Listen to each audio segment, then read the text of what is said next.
start streaming. We should be streaming right now, Smart, which means we got to get our happy face on. Let's do this. Ready? 1, 2. Yay! Hi, everybody. What's going on? Oh, we are streaming. That's right, folks. We are live. It is Wrestling Outlet. I am Boxman. And of course, as always, across from me. Well, I slayed MCs back in the Rec Room era. My style broke backs like motherfucking Ken Patera. That's a line from the Jizza. Shadowboxing. I am Smart Wahlberg. I am here in my blanket fort. Here, and we're good. We're good over here. I'm not sure if you're cold or if you're going to try to come out like in a boxing match. I'm not quite sure. It kind of also looks like what happens when they like do those hurricane live shots on like the Weather Channel, and they're always wearing the fucking navy like windbreaker. Yeah, I've seen those many times. Being from Florida, they advise people to stay inside while they make the new guy go out there. Yeah, and he's just holding it on with one hand, and the wind is blowing, and just fucking dodging like mailboxes that are taking flight at him. Like that poor lady that was hit with a fish. Mm-hmm. Hit with a fish. I'm filling up the old vape here. I mean, sometimes you have to hit people with fishes. Well, I mean, hitting someone with a fish and being like a fish flying out of the like air. And I mean, if you're in the ocean and a fish hits you, you're expecting it. If you're on the road and you're sitting there doing a newscast, I just don't think you're expected to be hit with a fish. I suppose not. I mean, call me crazy. I just would not expect a fish to come out of nowhere and slap me in the face, unless I was in the ocean. And I mean that could happen. You think the fish was called Wanda?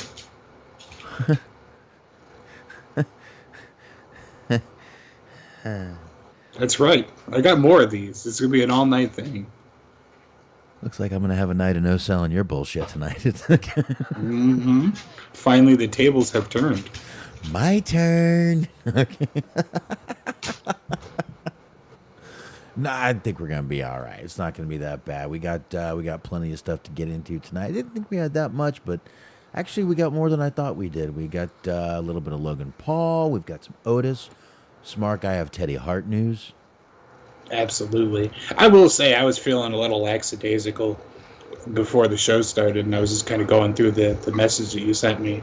And as soon as I saw the phrase Teddy Hart and, well, what's going to follow Teddy Hart, the reason why we're talking about Teddy Hart, I perked right on up. That was the adrenaline I needed. Dude, I saw that, and I'm like, I'm sure he saw this. He had to have seen this.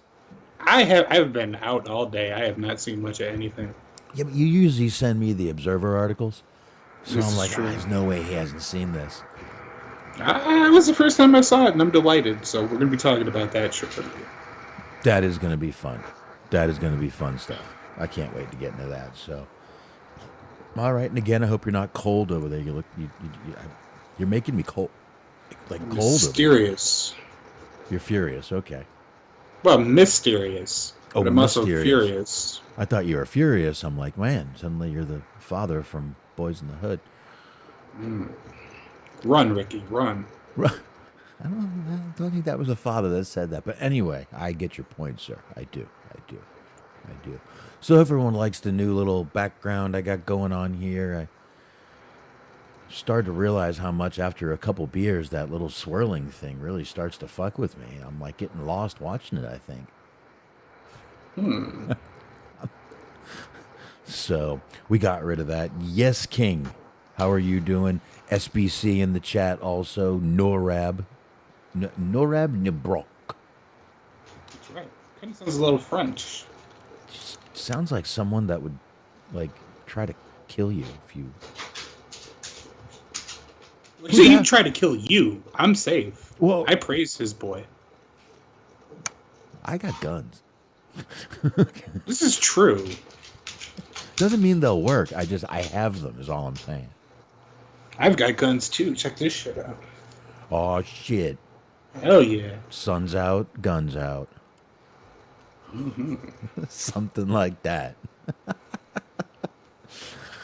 Anyway, yeah, we do have a bunch of stuff to get into. Of course, like I said, Teddy Hart. I knew as soon as I saw that. I didn't even like have to look at the read the headline. I just saw Teddy Hart, and I'm like, oh, that's it. Stop. And This is a smart article. smart. Smart article. I tried it too, and there's nothing there. Smart article? No, No. nothing. Just blank bullshit. All right.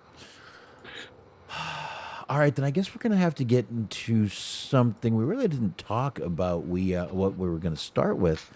So, Smark, I guess we can go ahead and start with something fun, something with the holidays coming up, something festive, is what I'm saying. Smark, what do you think about that? Absolutely. Let's do it. Let's do it. All right, so folks, obviously this is the holiday season coming up, a time for giving. And if you are really a person who likes to give, you're going to give that special someone. Chlamydia. Yes, that was my exact thing. I'm glad I got a picture of chlamydia I'm about to show you. I didn't know we were talking about Sunny tonight. It's just getting worse and worse. So, talking about loved ones and the holidays, and this is what you go into. Anyway, what you want to give your loved one is a CM Punk holiday ornament, folks. That's right, CM Punk ornament for the tree. Hang it on your stocking. It's even got a little string. You can hang it off of your cock if you'd like. Now, Smark, I don't know. I think you can see this picture. Can you read? Actually, can you see what it says in that description there? I mean, outside of limited edition available, that's about the best I can do yet. Okay. There's washing instructions for them. You should turn the shirt inside out, wash on gentle, cold water, no bleach. Dry with low setting or hang dry for best results. Now, the hang dry, I definitely understand. I don't know what's going to be left if you put this thing in the washer is my problem. I mean, it's a glass ornament, yeah? I would assume it's that glassy type, plasticky. I'm sure it's, I don't even know how many you get. I think you only get one for $14.99. I don't even think you get a set, like, of 6 for $14.99. You get fucking one for $14.99. It's 2.5 inches. That's not a big ball, folks. Speak for yourself. Oh, Now, do they have like a 1-year warranty on this? Because I don't see it lasting very long. hold on. Let's see. Terms and conditions. All items may take up to 10 days, excluding weekends and holidays, processed 30 business days due to. I don't see. They do have a return policy. So, but I don't see a warranty. I do not see a warranty. But I mean, this thing looks. It's the old CM Punk, best in the world with the. Well, I'll tell you, for a company who really doesn't want to mention this guy or talk about this guy, I mean, I guess they already had these made in the cans, so they were like, fuck it, what are we going to do? What are we going to do with them?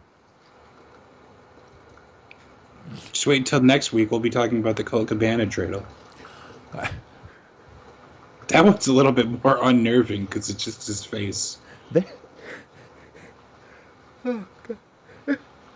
There are more of these, by the way. Here, let me click this bad boy. Here, I'll take it off of. Let me take this picture off right here. There are definitely more of these. There was a. Let's see here on Shop AEW. We can go right to the. Let's see. There's a Danhausen one here. This just went right to it. This wasn't. God damn it. I pushed the wrong button. Oh, here we go. This is the newly arrived ornament collection we are looking at here. Give it a minute. It's loading up, folks. That's right. We've got the regular All Elite. We've got the Danhausen. I can Hold on here. I think I can share this screen with everybody. Hold on. I think I can. Browser. Let me put the link in here. Hold it. URL right here. Yeah. There it is. All right, here we go. I'll open it to right there. We can put it right in the middle here, folks. Okay, now I think if I scroll down the screen, you'll scroll with me. Is that working? Not yet. I don't see anything. Oh, you don't see it at all? Now I do, but now it's smaller. All right, it will be a little smaller. There you go, though. We got the holiday ornaments. We've got the Danhausen. There's, here, we'll go a little lower because it's going to be a little smaller. You've got... It's set on the top left there. Yeah. Yeah, you've got... No, what is it? What is on the top left there? Top left, that is the T-shirt? Yeah. It's a Moxley T-shirt. Okay. Yeah, John Moxley T-shirt. Let me see if I put this up here a little more. No, it's not really working the way I thought it might here. I don't know why, but it's just not. Anyway, we've got a bunch here. They've got the FTR. You've got a John Moxley ornament. Young Bucks, of course, ornament. Smark. You can get your Britt Baker holiday ornament. Your it says DMD on it. And I have a question. Are those non-stick? You can find that out if they are non-stick. I guess that'll be something you'll have to test in the while you're using them. Using is an operative word there, yes. Yeah, I'm not sure if you can be the non-stick there. I don't know if they're a non-stick. Listen, I can't send another email to their tech support team asking if I can come on something.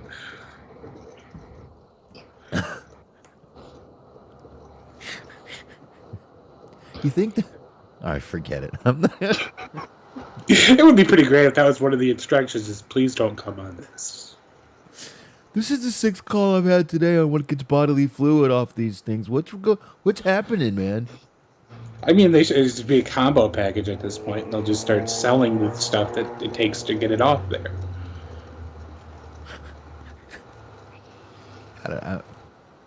Use alcohol, kid. Fucking use bleach. Who knows what? Well, the alcohol is what leads to the decision to do that. Oh, come on. These are 14. This is their demo. This is their demo. Mm-hmm. This is their demo you're talking about, sir. The 18 to 34. 24. 27. I don't know, man. I'm starting to see more kids coming to that show than anything. Really, you start looking at that audience now. There's a lot of kids that I've seen lately, more than anything. So I don't know, man. But yeah, so they've got a. Excuse me, folks. You talk. You basically want to buy this guy's contract out, but like I said, man, if you've got if you've already got them made, I guess you got to use them, right? Wow, they have a Matt Seidel t-shirt on here. I forgot that he was with that company at all. I think he may be hurt. I feel bad for him, but they have a okay. There's a Chaos Project t-shirt. Who? Why? Somebody. Money. It can't be. Somebody. Oh, yeah, I mean a relative, perhaps, but who? Like, could you just imagine the child on Christmas Day who just unwraps a fucking Chaos Project t-shirt? Like, it's literally the real life version of like the Simpsons episode where Bart Simpson gets the video game and it's fucking Lee Carvello's putting challenge. Oh, dog barking. Some confused grandma. It's like, I know you like that wrestling stuff. Yeah. We got you a wrestling t-shirt. We got you. Here, that's what it's gonna be. Some grandma who gets it for her grandson. He loves chaos. He's a chaotic little man. Mm-hmm. He loves that Dr. Luther. Meanwhile, he's 25 years old. And he's still, that's his Twitter handle though, is like fucking Dr. Chaos 69. No, it's chaotic little man. Oh, I see. Chaotic Sure. little man. That's his Twitter handle. Chaotic There's a little man. Lee Johnson t-shirt, so if anybody wants to buy a t-shirt that has Lee Johnson shirtless and is all pink, God bless you. Nice. Are you doing the show on your like patio tonight? That's right. I keep Why hearing is there wind cars. noises? I heard a motorcycle before. I thought. Now I think I just heard a truck. Nah, I closed the window. That can't be happening. All right. I was gonna start guessing what the cars were. Hmm. There are some pretty cool t-shirts on here. Probably would be. Uh, So, anyway, folks, enjoy your again for your loved ones, your enemies. Pay $14.99 for one fucking ornament. that's actually a great idea. They're like, because I mean, there's a lot of like jobs that have like secret Santas, and like, I take back everything I said. If I were to work at a place that had a secret Santa, regardless of who it was, I would definitely buy the Chaos Project T-shirt. Oh, I thought you meant a CM Punk ornament. Mm. Personally, I would buy all my friends and family Young Bucks ornaments. I mean, are the CM Punk ornaments? They can't be shatterproof, can they? No, but they come with a lot of snowflakes. Well played, well played. All right.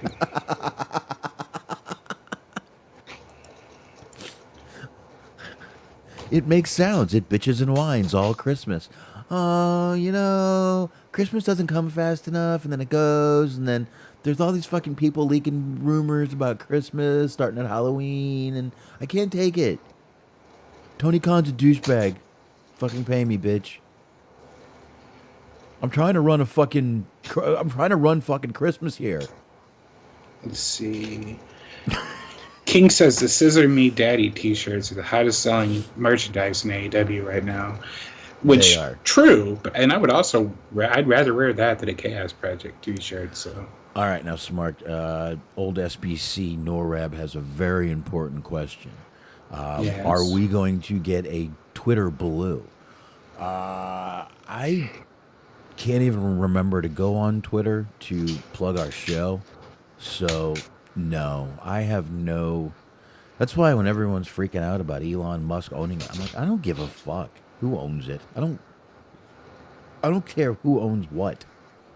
I actually can't buy Twitter Blue now because I used the last of my money to buy a registered version of Wind RAR. That's a real fucking deep cut nerd joke for you. Fucking WinRAR.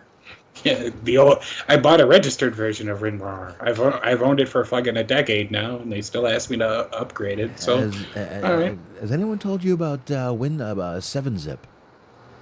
Actually, I don't know if I do know about that. I mean, I get what it would be for, but WinZip, WinRAR, that's about it for me. I use 7-Zip. It opens up RAR, zip, everything.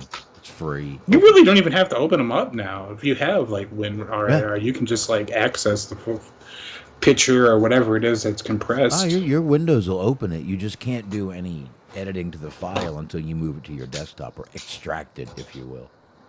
I see. But yeah, you really don't need much to do it anymore. You don't need. I use it to open up RAR files mostly for like subtitles. When I rip movies from my DVDs that I own to my drive. I have a Twitter story actually. Oh, okay. When I made my Twitter, my goal was to just like either try to get banned from Twitter. This was like a year or two ago, or just post the dumbest shit possible for my amusement.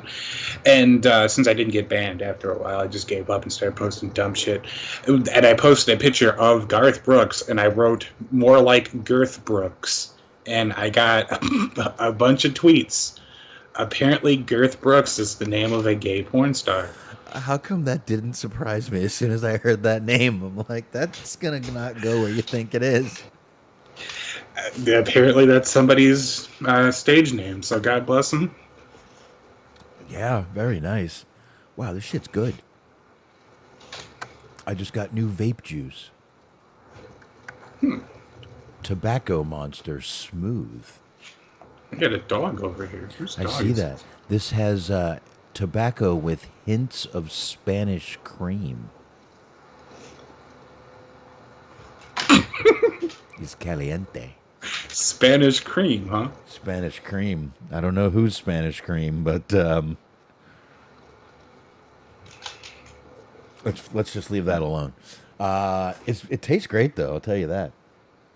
It's hard to find the actual like tobacco flavors anymore that are decent because people want flavors, and if I have a flavor, I want a cigarette. You give me grape fucking vape, I want a cigarette. I need the tobacco to keep me from smoking. Because I will fucking go back to smoking if I have to. Trust me, I would love to. I understand. Oh, God, a cigarette. I'd love one. 2, 3, a pack. Well, tonight you're going to have to settle for Spanish cream. I guess I'll have to deal. Mm-hmm. You prick. All right. Ooh, dog barking. Not mine. Mine's right here. No, that was my dog. It wasn't your dog. It was my dog. So, all right, I'll tell you what, Smark. Why don't you jump into a little something? Sure, absolutely. All right. So, there's no real segue there because I just made a bunch of innuendo. You know, Hans probably loves Spanish cream is Leo Rush. And another thing Leo Rush loves is the Power Rangers. Because who doesn't? Leo Rush talks about a big movie role he missed out due to an injury. Back in November 2020, Leo Rush revealed, I so badly just wanted to say that he was gay. I don't know why. Anyways, back in November 2020, Leo Rush revealed that he was set to be part of the cast for a new Power Rangers-inspired movie titled Legend of the White Dragon. The movie, which is still currently in production, also has stars such as Jason David Frank and Aaron Schlecht. That's how you pronounce his name, too, by the way. It's Schonke. It's Polish of some kind, but I don't know how to pronounce it. Anyways, he's in the movie, too. Some guy that I've never heard of. In a new interview with the Say Less podcast, Rush revealed that he lost out on the acting gig due to an injury. Quote, well, actually, that opportunity, Power Rangers acting gig in parentheses, kind of got stripped away from me because of my second injury. So, yeah. I had a lot going on. I believe I was supposed to be one of the villains. I was going to have a small fighting scene. I was probably fighting off one of the Power Rangers, which would have been dope. I was looking forward to that. Rush recently returned to the ring in October after missing most of 2022 due to injury. Since returning, Rush has competed for promotions like GCW and PWG. So not GCW and PWG, but like promotions like them. So promotions that are similar to GCW and PWG. Right. Not really them, but kind of like them. Yeah. So basically like CZW and XPW. CZW is still in business? Probably not. Come on. Don't come on. I couldn't think of like what the off-brand PWG would be, and I just know that XPW is like back, and I think they're probably still out of California. Yeah, I think so. So I think they are.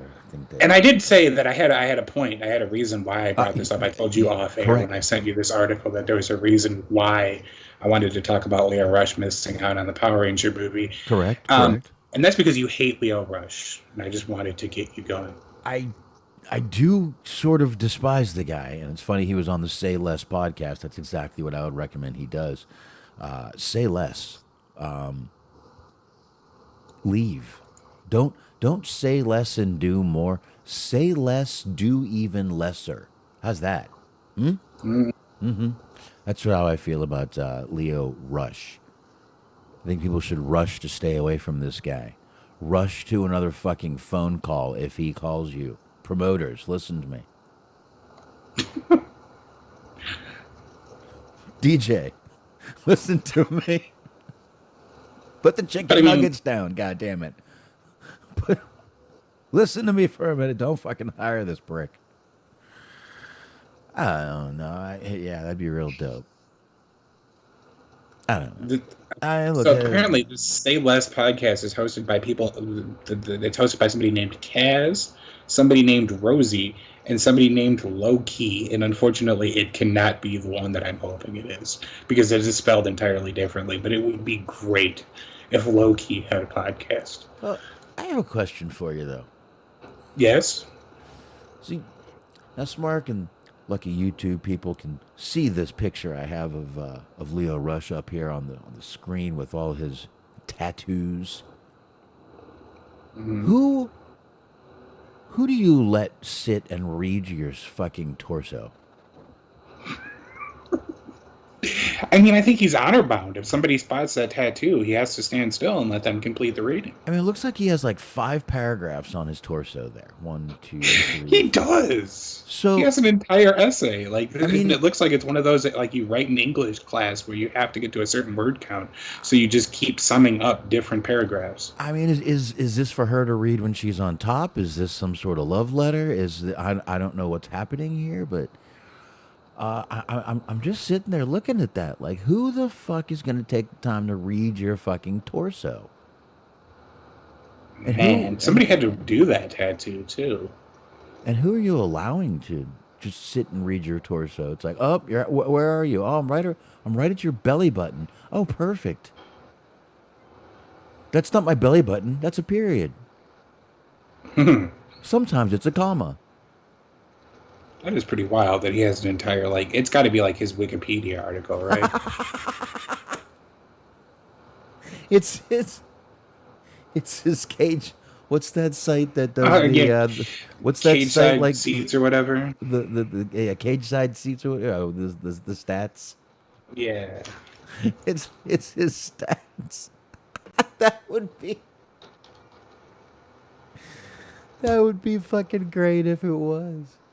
Oh my god. Anyway, I just I don't know. There could be more paragraphs for all we know below the polka dot pants line. Mm-hmm. There could be more lines that we don't know about. Turns into a short story after that. Are there more words on his back? That is this like to be continued? And he turns around and there it is. Ooh, that's an idea. I know. Anyone who steals that, I want fucking just like royalties. Not a lot, but just a little bit. I would appreciate it. Mm-hmm. That would be much appreciated. You know what I'm talking about. So, absolutely. All right. But yeah, that was that's very interesting, Mr. Leo Rush missing. It's always funny. They always talk about the ones that they miss. They never talk about the ones they get. Mm-hmm. Yeah. Well, okay. Honestly, though, like real quick as we transition into something else, if you had to go with the like on a scale of like I don't know what 0 would be, but 10 would be Hulk Hogan and Metallica. What do you think like the bullshit level is here? Here's the sad part. I don't even like Leo Rush. I'd believe Leo Rush over Hulk Hogan. Absolutely. I would believe Leo Rush over Hogan. Absolutely. Most definitely. So. I mean, he kept it reasonable. He kept it, like, plausible. Like, he wasn't supposed to be the Power Ranger. He was just, like, supposed to have a bit part where he just, like, got beat up by a Power Ranger. Like, he was going to be one of the Putty Patrol. Yeah. He didn't say, I get to kill all the Power Rangers. That would have been a little weird. I get to be the fucking Lord Zed before he gets, like, enlarged. Before, like, Rita shouts, "Make my monster grow." He's, like, the first version. All right. Well, I guess speaking of reading, Smark. Okay, that's a good one. King says the tattoo that Leo Rush has written on himself is Leo has the names of the wrestling companies he's walked out of. That's why there's so many letters there. Then it's definitely to be continued on his back. Let's see. GCW, CZW, Ring King, WrestleLicious. Every company I've ever walked into. Oh? Hulk Hogan Celebrity Championship Wrestling. Half Pint Brawlers. He can't go into Hulk Hogan's. That's midget wrestling. He's too short.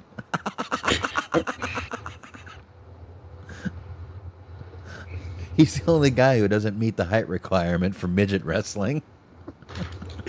That's a pitch. It's a pitch. That's awful. And I'm sorry I use the M word, folks.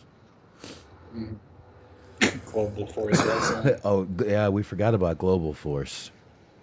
So did everyone. I mean, exactly. I mean, I'm trying to. I think everyone else is too.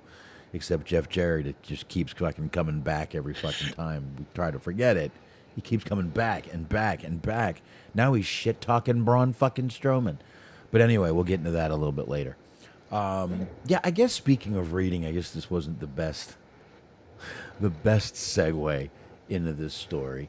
But this was a pretty cool thing that I couldn't believe. Well, I guess I should have believed it. I was, you know, you kind of get one of those things where you just like lose your faith in humanity when Otis puts out a story that he's had horrible dyslexia his whole life and just finally has read his first book cover to cover. And people still find a way to make it about his fucking wrestling, about how, oh, he's just this, he just did that. It's like, dude, this is not what the fucking story's about. Can no one not like see the problem? We have to. It's not about wrestling. It is about the man. I don't know who made this picture, but it's fucking beautiful. I don't know who made this picture, but I had to steal it. It's pretty wild. It's a pretty good one. That is the book he read. It was Pet Sematary, the Stephen King book. He did put out a pretty long Instagram post. I guess it's short. And it's got spaces. All right, he put out a pretty long Instagram post about how he had been kind of going through a kind of a reading coach and everything, and finally jumped right into him. By the way, these are pretty intense books. These books are not small. And that's it. So let me go ahead and read this for you. He put, feeling cool and excited to finish my first ever book from front to back, Pet Cemetery. About a year and a half ago, WWE approached me to get me into reading class. My family and friends know, but here on The Social, I'm here to tell you guys. I've always had bad reading dyslexia since I was in elementary school. My pronouncing is all right, but my comprehension has always been juicy for me. Interesting. I'm embarrassed about it at times, but really can't do much about it besides do what we all do. Just get through it, day by day. When Kimberly Swedberg became my teacher and she asked me what stories I'm into, I of course said anything horror. But I mentioned one movie that scared the shit out of me as a kid and still gets me, which is Stephen King's Pet Sematary. Kimmy goes, I'll see what I can do. I've been hearing for years how much better the books are than the movies. Didn't believe it till now. The two characters that scared me in the story was Timmy Baterman and Zelda. After reading this book, they seem 10 times more evil and scary. Good Lord. The story itself had like 5 things that go into great detail that the awesome movie didn't have that made you love and invest in the characters even more. To me, this story was so damn terrifying, depressing, and emotional, pulls at your heartstrings, I think I said heartstrings, sorry, and makes you go, what the hell? Thank you, WWE. Thank you, Kim Swedberg, for being the best instructor and teacher, especially your patience with me. Ha ha, ha ha, ha ha, ha ha. On to the next one. The Shining. Nice. I think it's the only book that isn't as long as the movie. It's a hell of a movie or a hell of a book to jump right into, though, man. I mean, it's supposed to start with Cat in the Hat or something. Yeah, I was about to say, did you ever find out who hopped on Pop? But I don't think we want to know. Mm. But, I'm not comparing my reading comprehension or anything to his, but I have that thing to where if I like I can get through the first say 3-4 pages of a book. Once I start getting past that, I have to start reading like every word. If I miss a word, I have to go back to the beginning of the paragraph. If I miss something in the paragraph, sometimes I'll go back to the beginning of the page. So like I said, I'm not the same way, but I have a problem reading books. To be honest with you, I've read 2 books front to back my whole life. Marilyn Manson's book and The Outsiders. That's it. That's it. Interesting. That's it. I can't sit and read a book. I can I can do an audio book all day, and I actually comprehend better with an audio book than I do reading a book. But I mean, I get where he's coming from. I mean, like I said, it's tough for me to go through and sit and read. But I mean, besides like little mini, children's books, very small books, I could get through those cover to cover, 5, 6, 7 pages. But once it got into high school and shit, I couldn't do it. I couldn't even read Cliff's Notes. And, I saw a lot of people, how the fuck did he get through school?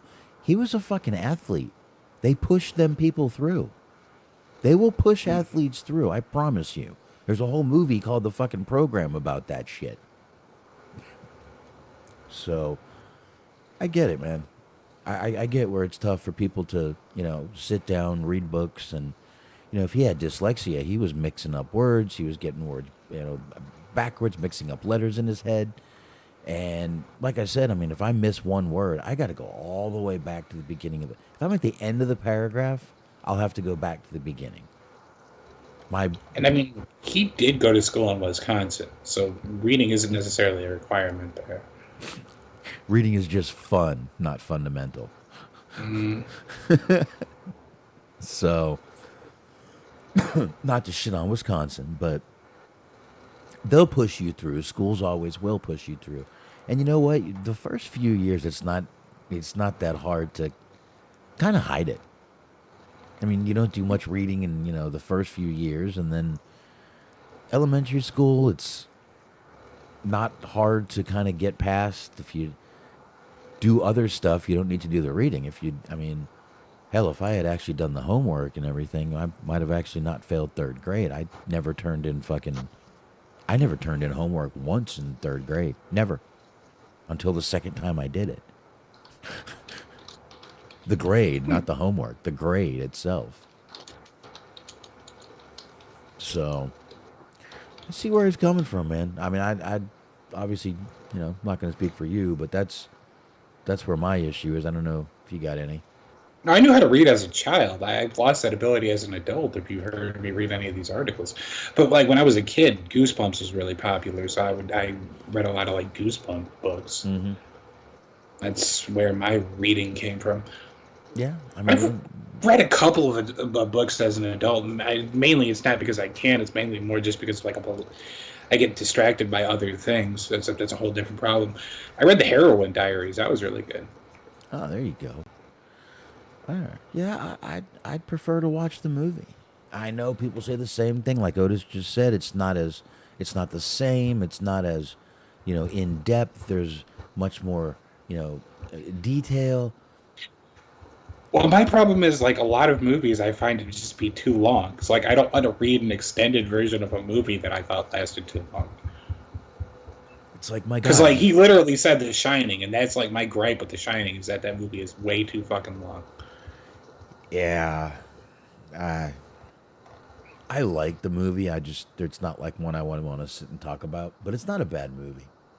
It is overrated. The horror nerds can come at me with their pitchforks for that. I do not care. Oh, shit. You're lucky Anthony's not on this fucking line. He'd fucking rip your fucking heart out right now. Probably.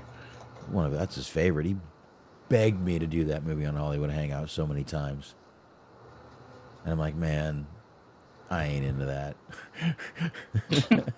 There you have it. It's me. It's my fault. So it's The Shining and Fat Beach. That is an interesting, like, man, the cashier at Blockbuster must have given him some very interesting looks. I'll take Fat Beach over The Shining. And me too, actually. Yeah, I mean, there's titties in Fat Beach, Ooh. so it would work. But That would have been pretty great if that was in The Shining. Or like he cuts the hole into the door and instead of his face, he just puts his dick through the hole. glory hole. Like, here's Johnny. Here's Johnson. Here's Johnson. There you go. That's right. Here's Johnson. Helicopter, helicopter, helicopter. That would be amazing. All right, see, we just successfully remade The Shining. She just hangs a towel from it and goes, "Oh my god."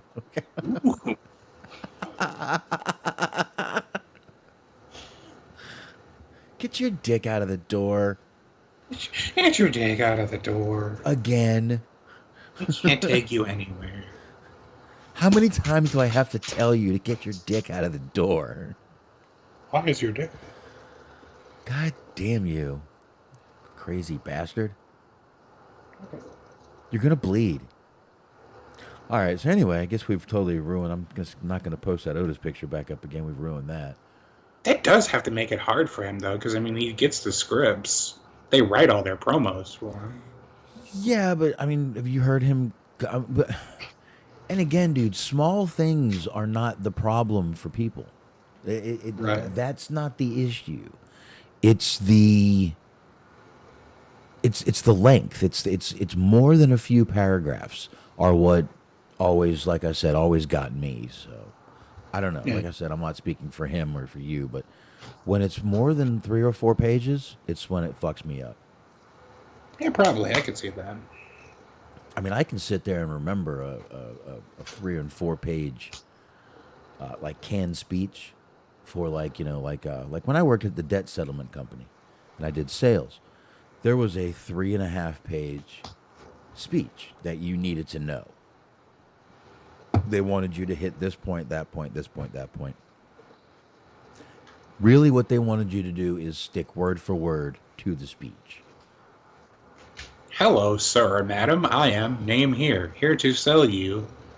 It was that bad. It was that bad, dude. So, I always just kind of bullet pointed it, took my words.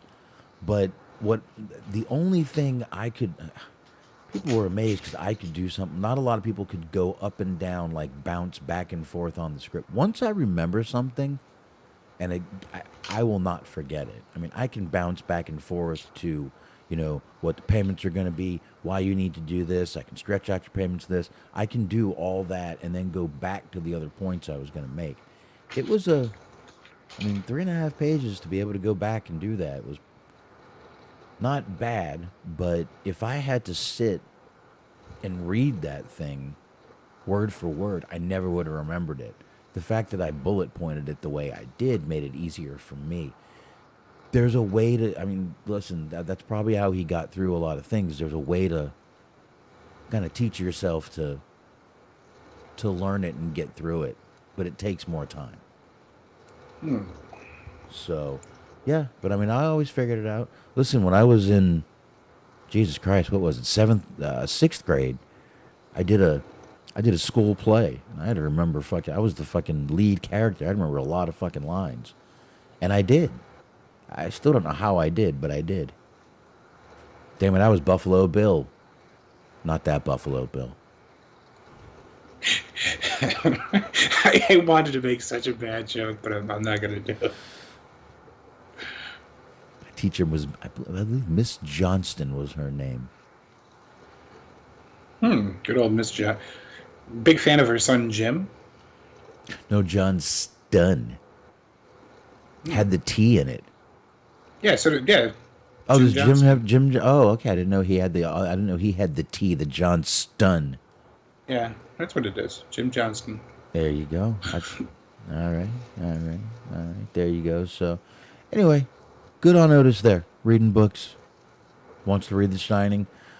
I got to tell you, that's something that most adults would be embarrassed to even mention, even at work, even in front of other coworkers, people you know. That they read like a nerd? Yeah. Pretty cool. Pretty cool of him to admit that, bring that out, get help. Most people would have been embarrassed to even fucking get help for it. So, Probably still. We're still talking about Jeff Jarrett in the chat room. Yeah, we like Jeff Jarrett. Oh, poor Jeff Jarrett. We all like Jeff Jarrett. Jeff Jarrett just has Braun Strowman's going to come after that motherfucker.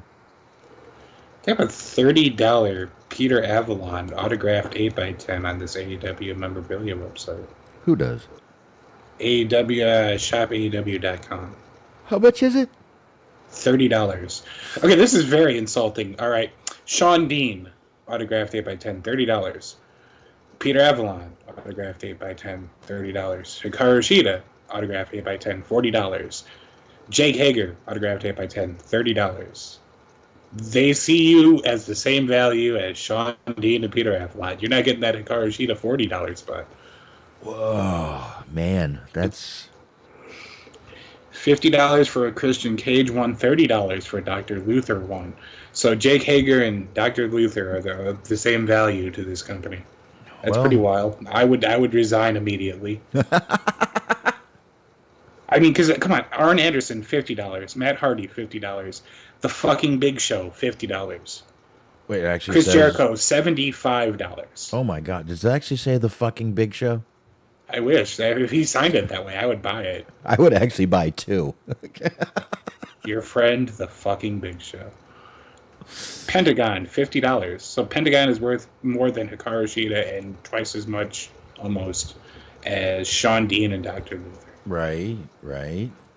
$50 for a Mark Henry one. Run out. Fucking $50 for the Gun Club. That's actually $25 each. So if you think about it, that's kind of funny.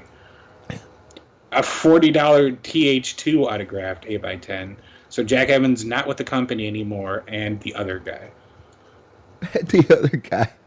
I genuinely forgot his name for a minute. Angelico, there we go. Yes, and Can't Dance a Go. That's right. Right. That's him right there. And Can't Dance a Go. $40 for Butcher and Blade one. Which would put them at $20 each. What's the most expensive? The most expensive I've seen so far is $75 for Chris Jericho. Chris Jericho, $75. Okay. That's still not bad.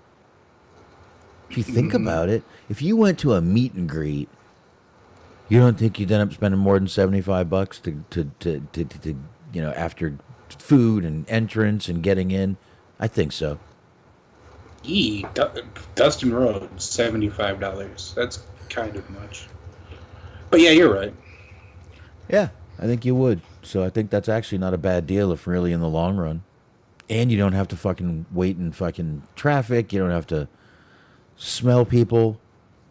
Okay, they're selling a Joey Janela one for $30. I could guarantee you I could get an autographed photo of Joey Janela for, like, way cheaper. I'm thinking a pack of gum. Yeah, I feel like Joey Janela himself would probably only charge me about $15. I'm thinking I bring a pair of skinny jeans. I could probably even he might even throw in his car. Mm-hmm.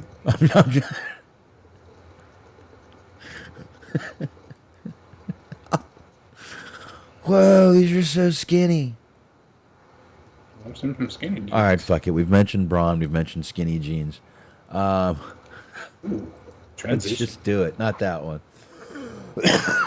Jeff Jarrett tonight was talking about Satnam Singh and said, "This ain't no make-believe monster that wears red skinny jeans," which prompted people to immediately start posting pictures of Braun wearing red skinny jeans.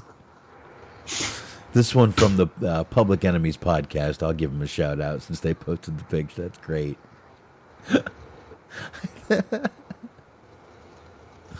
Oh, shit. Good old Braun Strowman. Good old monster among monsters. Braun Strowman wearing the skinny jeans. So I'm just glad. It's hilarious that I dug that up so fast, man.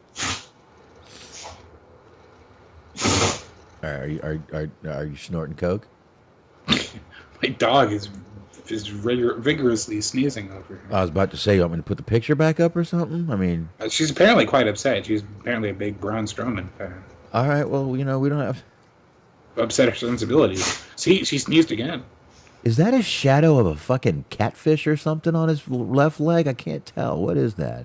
Something. I think that's like a Rorschach test. It's going to be whatever we think it is. I see a mummy, possibly the Stay Puft Marshmallow Man. I see a contract that was overvalued. I see a Yeah. waste of about $50,000 a year. You know, I think I can see that, dude. I think I can see that. Yeah, I definitely see that. I see a guy who can't keep his fucking mouth shut on the fucking Twitter and tries to walk back statements and no one believes him. That's See that? true.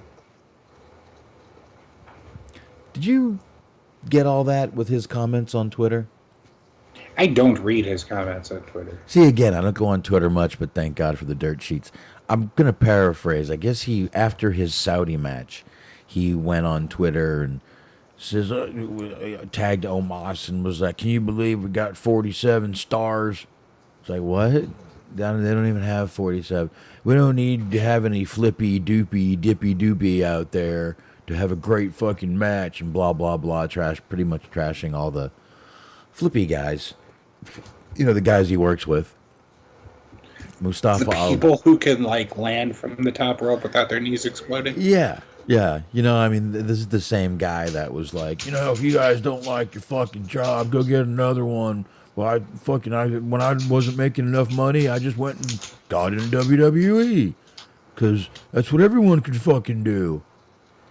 Fucking entitled douche fucking bag. I can believe that 47 different people gave his match 1 star. Okay, there you go. That could be correct. But he's another one that just doesn't know when to fucking keep his mouth shut. You know what? You want to show respect to Omos? That's great. That would have been fine. Give him a little bit of praise. Great match out there. Fucking, hey, look, you impressed me. You know, nothing wrong with that, but you didn't need to. You just sound like a fucking a little baby. Can you believe we made it through this match and both of us are not injured? Big man, little dick. Big man, thin skin. That's how you can wear the skinny jeans. True. Yeah. I don't know. Yeah, he's not really busting out of those things, is he? No. No. Where is? That's a ripple. How does he have a ripple there? Got a bit of a camel toe going on. That's not even a camel toe. It's like a fucking fish mouth. Matches the fish on his pants. Fishman. Anyway, I think we're driving that one into the ground. How great would it be if you had a tweet the next day from Braun Strowman? My dick is not a little. How dare you? You had to go to court because Braun Strowman sued us for saying he had a small dick. I think that would be the greatest trial ever. So, Mr. Boxman. Oh, please, sir, just Boxman. Oh, so Boxman. When did you say my client had a small dick? No, sir. I said he was a big guy with a small dick. Big guy, little dick is what I said, sir. I think I would be able to get off of this. We would just have to call in like Bobby to help us out. Just like by comparison, him, Strowman.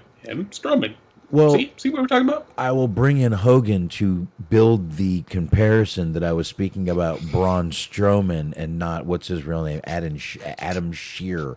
So Yeah. I was speaking of the character having a little dick, not exactly the person. So, and Terry Bollea, I would have up there to explain how he does not have as big a cock as Hulk Hogan has a bigger cock than Terry Bollea's cock. We're having way too much cock conversation on this show, by the way. If my wife walks in, she's going to kill me.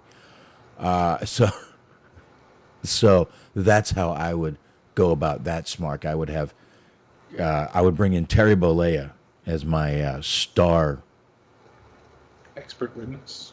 expert witness. And just hope they didn't try to discredit the man, because it would be very simple to do. It's like, all right, we have Terry Bollea, we have Too Cold Scorpio waiting in the wings. This is irrelevant to the case, Your Honor. Colonel Buddy Lee Parker is going to be here in a minute. This is well, bring him in. He feels the same. All right. For some contrast, we have Seth Rollins going to be joining us.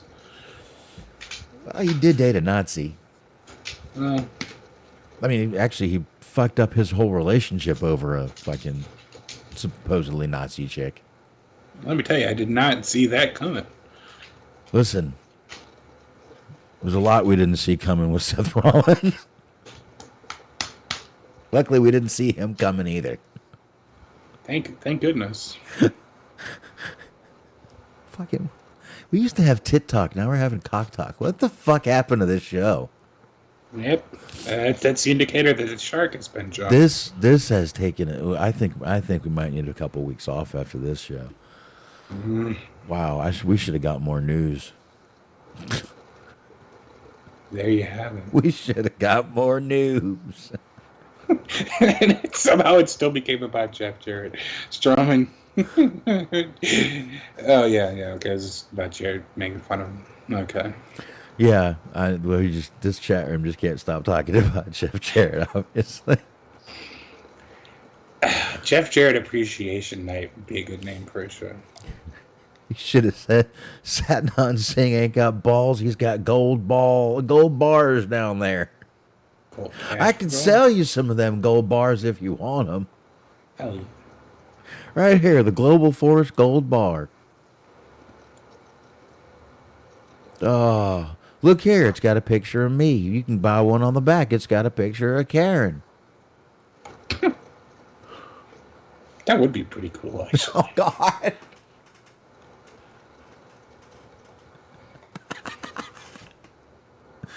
Here comes the fucking gold investor now, suddenly. Oh, Jesus, Mark. All right. All right, Smart. Have at it, sir. Of your smorgasbord. Oh boy, I'm in a bad position here because I only have 2 stories left, and I was saving one of them. But if we got done having a discussion about gold, and I started reading about MJF, that paints me in a bad spotlight. I don't know. Oh, well, no. I mean, listen, I just figured you were still looking at the AEW site. Oh, okay. You know what's going to be, you know who's gold on the microphone? There we go. Okay. Nice. There we are. Anyways, AEW star MJF is making his film debut. This movie's actually probably going to happen. His film debut in huge pro wrestling related project. It was reported via Deadline today that MJF is joining the cast of The Iron Claw, the upcoming biopic of the Von Erich family. PW Insider reports that MJF will be playing Lance Von Erich in this movie. The Iron Claw is from A24 Films. Is being directed by Sean Durkin. I like that name. It follows the rise and fall of the Von Erich family, a dynasty of wrestlers who made a huge impact on the sport from the 1960s to the present day.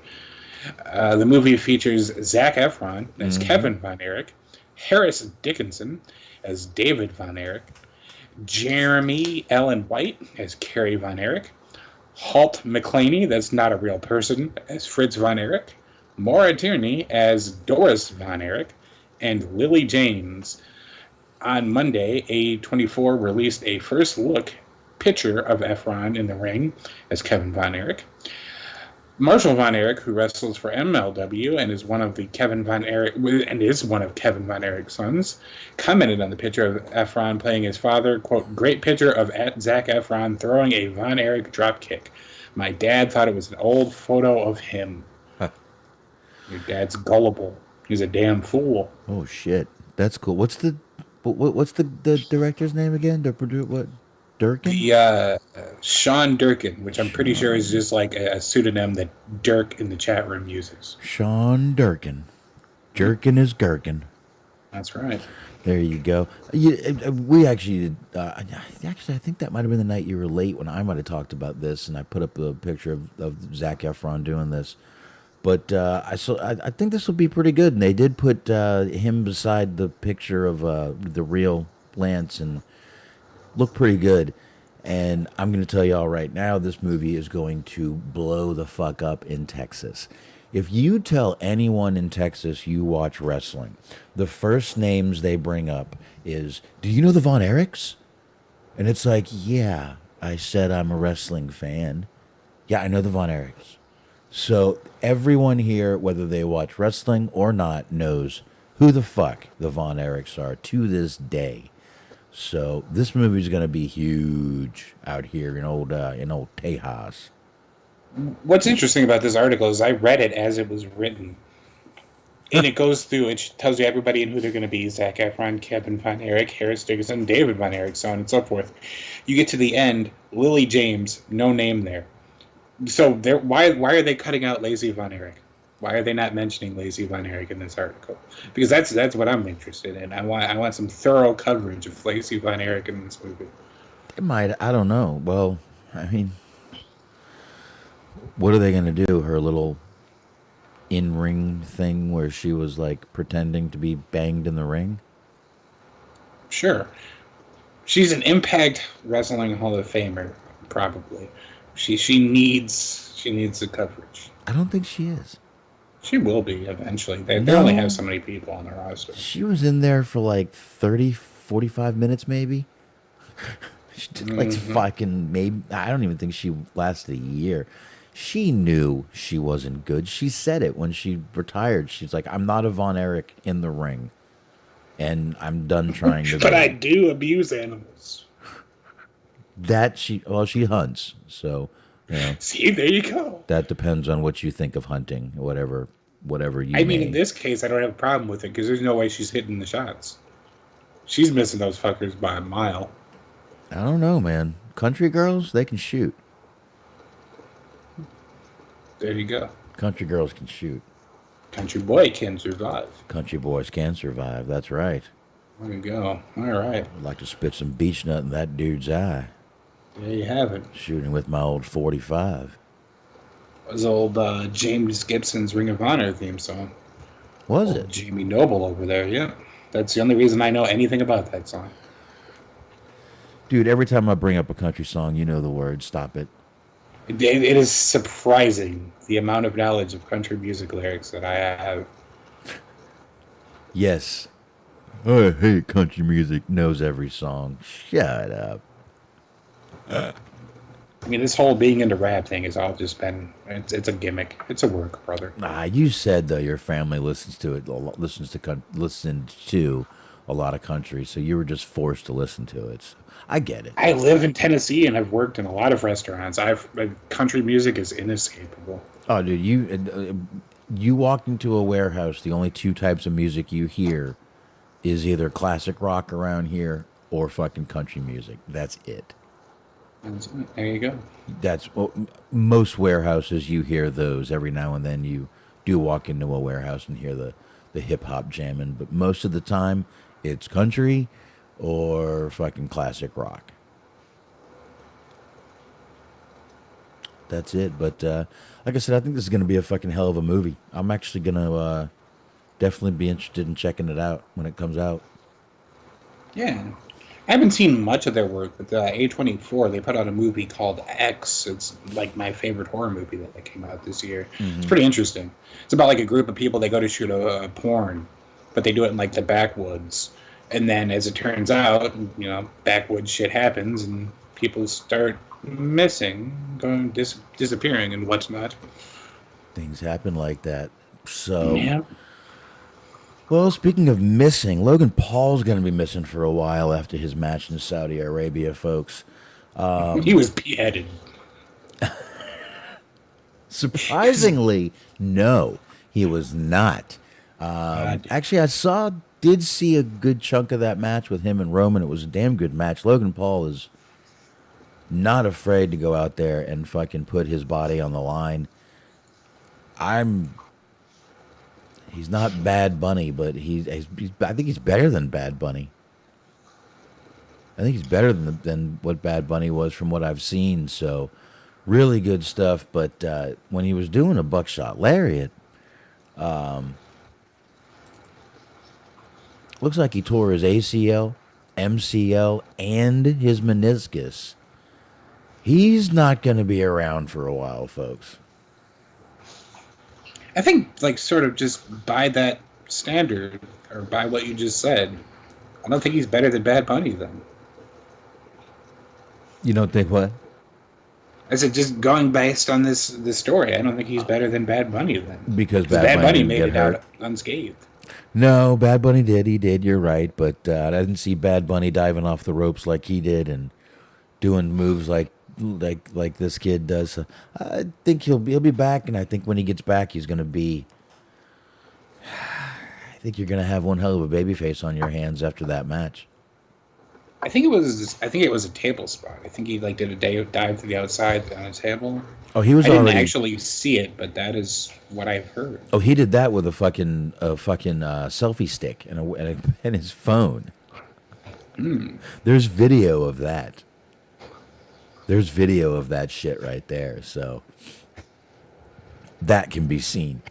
But yeah, there was I think he said he did it during the Buckshot Lariat, which was mid-match, which means he did some of that crazy shit with all that shit going on in his knee. Interesting. Fuck yeah. So, I didn't watch all of Crown Jewel, but I did see a little bit of this match, and like I said, I saw a couple of the moves he did that one of them probably put him definitely hurt. He might have only torn his meniscus and then torn the other two doing something else. Who knows? But I'm actually going to walk back my stance on Crown Jewel because I just want to give a big shout out to the Saudi Arabian government for making Bayley wear a skin tight leather suit. That was a good call. They know what they're doing, man. Like, I like the idea that was supposed to be modest and like not show off as much stuff, and then it just like everything got amplified. Like, there was not a lot of forethought put into this project. Well, I mean, what are you going to do when she's built like that? There's nothing you can do about Bayley. She's just... Like, everything just went exactly into the place that it was supposed to go to. Well, like, I mean... that shit just got swallowed up. And it was like, thank goodness, this is the best... This is my pay-per-view of the year. Dude, I'm not going to actually watch any of it, but awesome show. She's a Cadillac, dude. Mm-hmm. She is a Cadillac.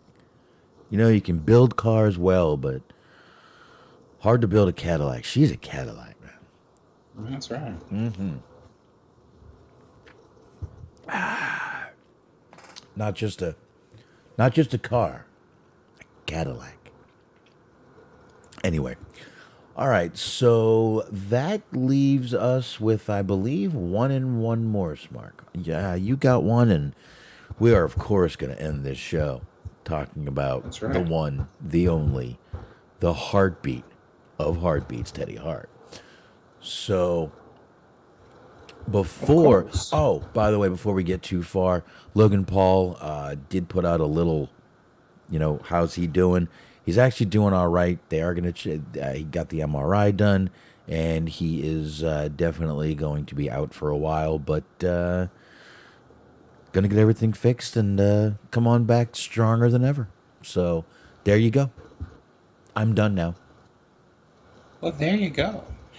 And so based on what we were talking about before, based on treating women with respect, Vice TV and Dark Side of the Ring aired its Plane Ride from Hell episode on September 16, 2021. Mm-hmm. In this episode, Flair was accused of sexual assault by flight attendant Heidi Doyle. Flair denied the allegations multiple times.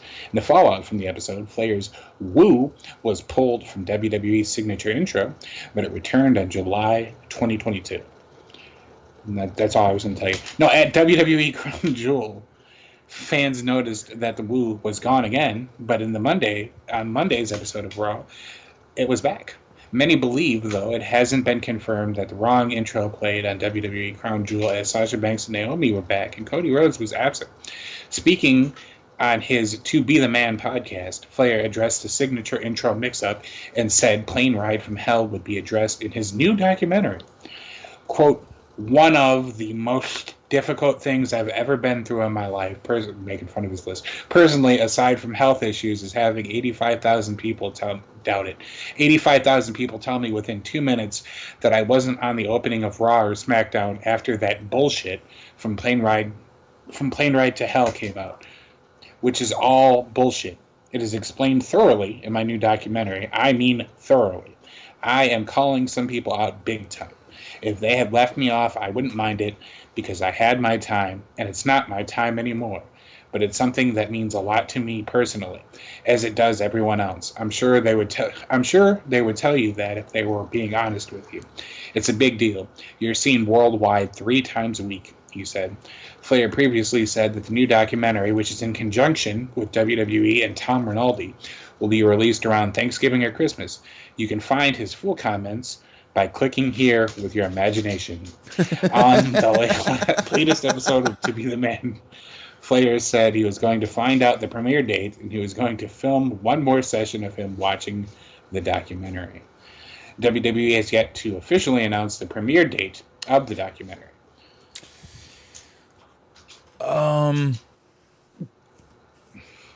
I'd really like to know who he's going to call out, number one. I hope he's not going to go on there and just be like, this woman is a complete liar. None of this happened at all. I don't think that would build him any brownie points, if you will. Yeah. I don't think it would. Who knows? I could be wrong, but I don't think that would build him any brownie points at all. I mean, let's face it. Okay, he's not going to call out Tommy Dreamer. Tommy Dreamer almost normalized what he did. Mm-hmm. RVD, not going to call out RVD. RVD didn't really say anything bad, right? He was on that one, right? Yeah, he was. Well, he was basically just like, yeah, I've seen stuff like that happen all the time. Okay, JR, he's going to call out JR. I don't think he'll do that. I don't think he would call out JR. Maybe. Really? Because, I mean, JR didn't really defend him as much as it was just like, I couldn't fire him. No. Who else was on that episode that I can remember? Justin Credible was on that episode. Terry Reynolds was on that episode. Yup. He might call out. Call out Justin Credible. Who gives a fuck? Leave Justin Credible alone. That poor man. Yeah, you gotta call out Justin Credible. He's gonna go. Who fucking cares? No one cares about that. Call out Terry Reynolds. No one fucking cares anymore either. Hate to tell you. I'm trying to remember who else was on there, but yeah.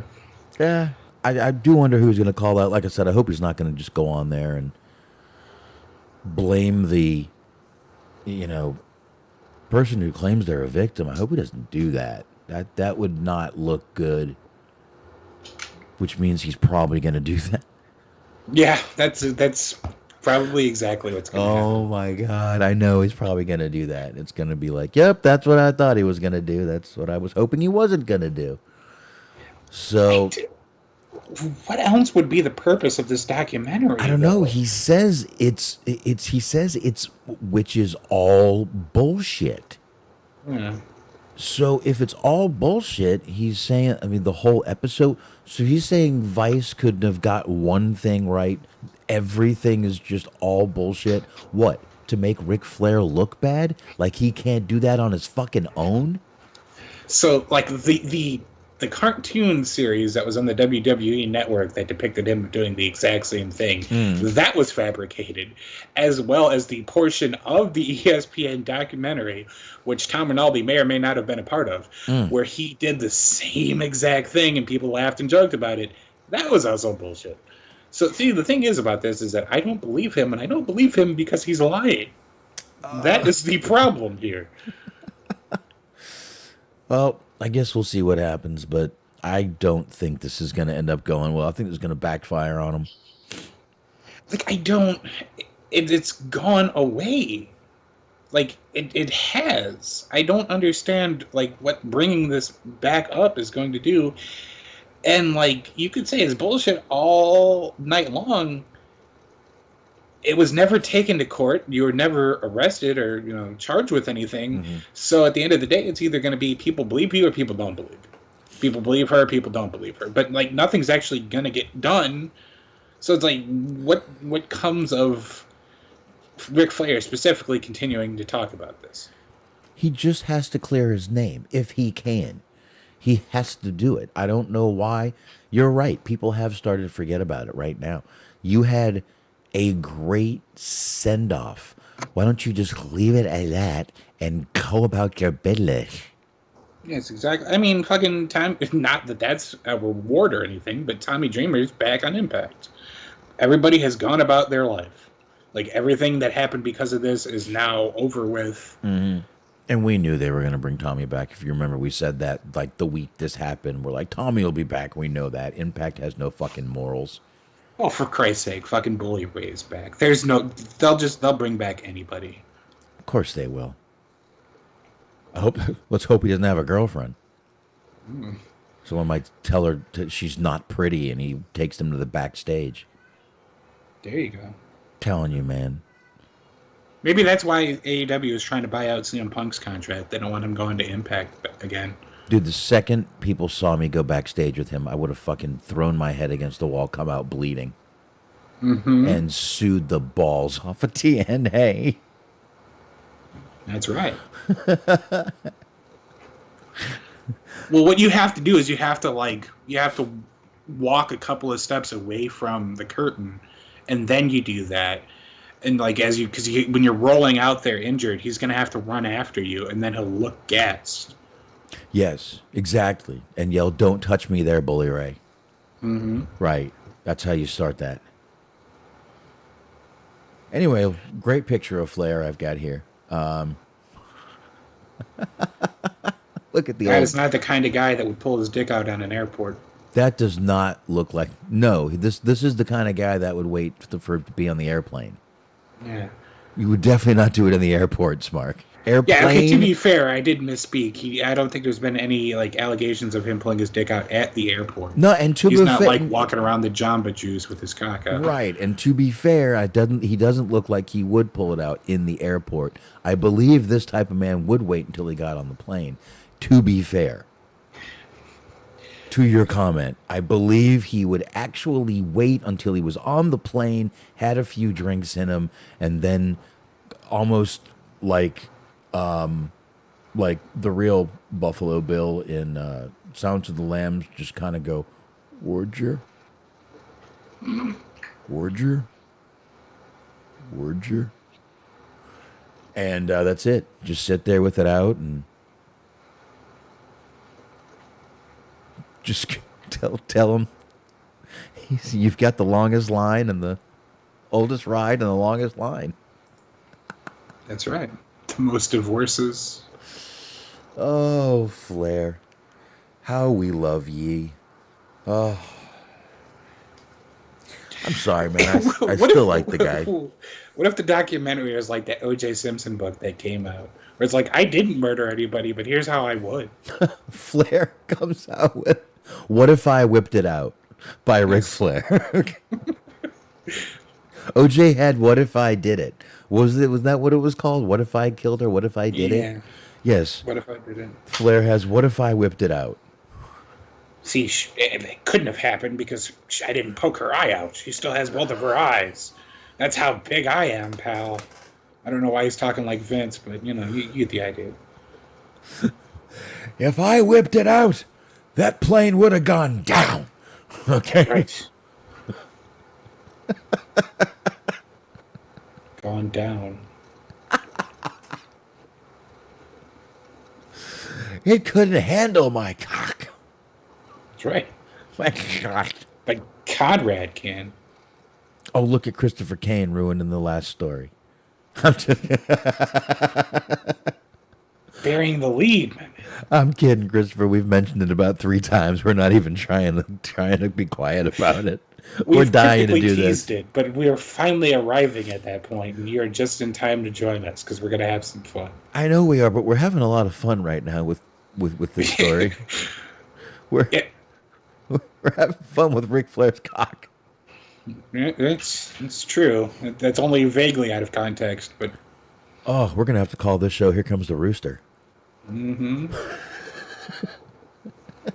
See who can get the irony of the name. All right. All right. Good timing, Mr. Kane. You have walked in at the perfect time. And Ric Flair is still defending himself about the plane ride from hell? Question mark. Yes. Oh yeah. Yes, he is. I will go ahead and just double down since you're just joining us. Plane Ride from Hell came out, which is a bunch of bullshit. It is explained thoroughly in my new documentary. I mean thoroughly. I'm calling some people out big time. If they had let me off, I wouldn't mind it. That's about him being omitted from the intro. But yeah, the Plane Ride from Hell, in Ric Flair's words, a bunch of bullshit, and he's going to call people out on his bullshit, and it's highly likely that it's going to be the flight attendant who he sexually assaulted, ... allegedly. Yeah, this is, again, I'm going to just reiterate quickly what I said before. I do think this is going to backfire on Ric Flair, make him look worse. I wish this guy would stop killing his legacy. Listen, I've said before, this guy would basically have to fucking be a pedophile for me to not love him anymore, but he's getting close. Yeah, I mean, he is one of the greatest wrestlers of all time, but he's also a fucking idiot. Like, just back away from the spotlight. Like, people are going to think whatever they're going to think. A lot of people still love you. It's not going to change a lot of people's minds. That's fine. You're not going to change anybody's. I don't think he's going to change anybody's mind. How do you prove that you didn't whip out your cock on an airplane? When there's there's dozens of stories by dozens of people about you whipping your cock out on an airplane. Yes, there's no video proof. Well, but and you know who I feel this screws over? And we know I am not a fan of this guy. I feel this screws over Conrad a little bit. I feel like Conrad almost put on that whole retirement thing to take people's mind off of it, to show that it wasn't that big of a deal. And you know what? It kind of did feel that way. People did kind of forget about it. No one was really mentioning it. And now he goes and he's bringing up the same bullshit that Connor just fucking spent money, time, energy to basically try to get people to forget about it, gave you this great send-off, and that's what people were fucking focusing on. And you gotta go and bring it fucking up again. Right. So I feel he's screwing over Conrad, which I'm okay with it. I'm fine with that. Actually more than fine with that. But I just wanted to give that's who I feel he's kind of screwing over there. Yeah. So, and again, I'm okay with that. I'm not upset about it. But still, it is kind of fucked up when Connor just did all that fucking work, got everyone talking about your send-off instead of you being almost erased from WWE for a little while. No one was talking about that anymore. But you got to bring it up. Yeah, like this basically just resets the clock. I feel like, because it's like we were reading in the article here, they put him back into the intro. I guess they're doing a documentary about him. Yep. Like, he's getting back into the fold, and I said this. I when we were talking about this, I said it probably about 2 or 3 years, but he would be back there. Yeah. Everyone knew he would eventually be back. He's not the kind of guy that Triple H loves. This guy. He'll find some way to get him back in the company if he has to. We know that's how it's going to work. So, sure. Triple H is slowly going to work him back in. If they played the wrong intro, whatever. But, yeah, like Christopher Kane said, just let it go. Let it fucking go. It was gone. You should have fucking left it gone. Oh, well. Fuck Conrad. That's See, it. now Ric Flair's trying to say it's all rumor and innuendo. So, Rick, you pulled your dick out on the airport flight. Is that a rumor and innuendo, or did you stick it in your endo? Hi. Did you put it in her endo? Get it? I made a joke. Oh, funny. Okay. Where's your daughter? Can I see her? Can I sniff her? I didn't mean to get that domestic charge back then. Anyway. All right. There you have it. I guess we can do this then. I guess we can finally get to it, folks. Speaking of allegations, Speaking of sexual assault allegations and worse,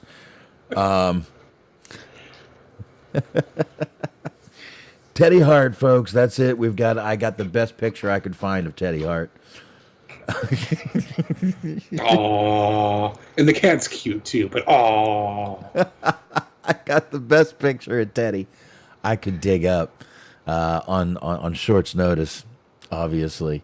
So Peacock, where WWE has their pay-per-view events, or what do they call it? Special premium live entertainment. I think premium live events. premium live events. Yes, I'm not predetermined to say that yet.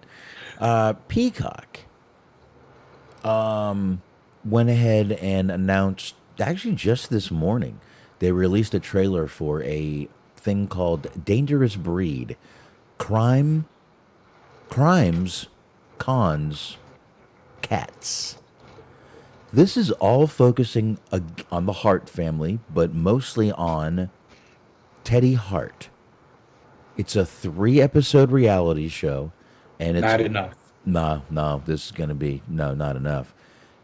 And it's all going to get into the disappearance of his girlfriend at the time, Samantha Fiddler, who has been missing since 2016.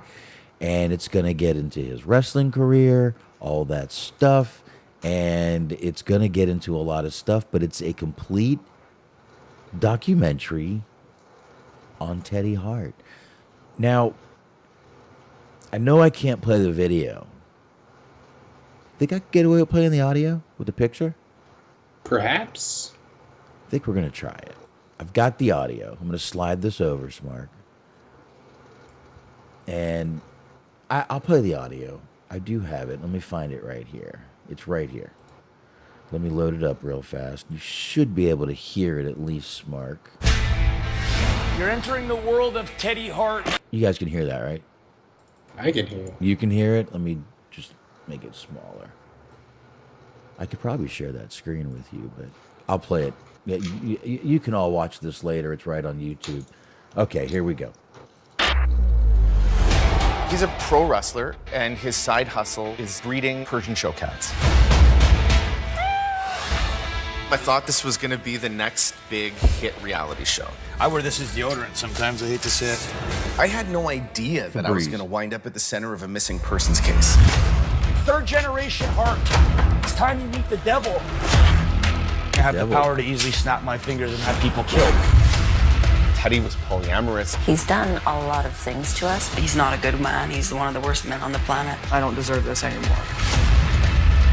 This is Samantha Fiddler.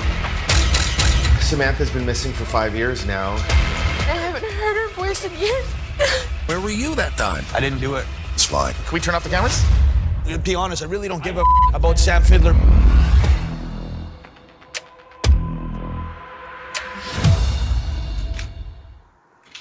Dude, was that the guy from Hart Nightwave Radio? Maybe. I think that might have been the interview that we talked about from Nightwave Radio. That guy's name, Mersh, I think. What is his name? Believe so. Yeah, I think that was it. I think that might have been his interview where he was laying into him. That he kept asking the same question, if you remember. Yeah, I did hear that. And that's what pissed off Teddy. And that's what made us like the guy. Is that he wouldn't let Teddy fucking slide. So, whole fucking documentary on Teddy Hart. Now, Smark, this guy has given us many show names. That's right. As you're getting loving from your doggy. And probably hours, of material to talk about. I don't think this is going to be any less. This is going to be something I might have to sign back up to Peacock to check this shit out. I am so glad that I have a Peacock subscription at the moment. I told you we were gonna have to call this show fucking Here Comes the Rooster. That's right.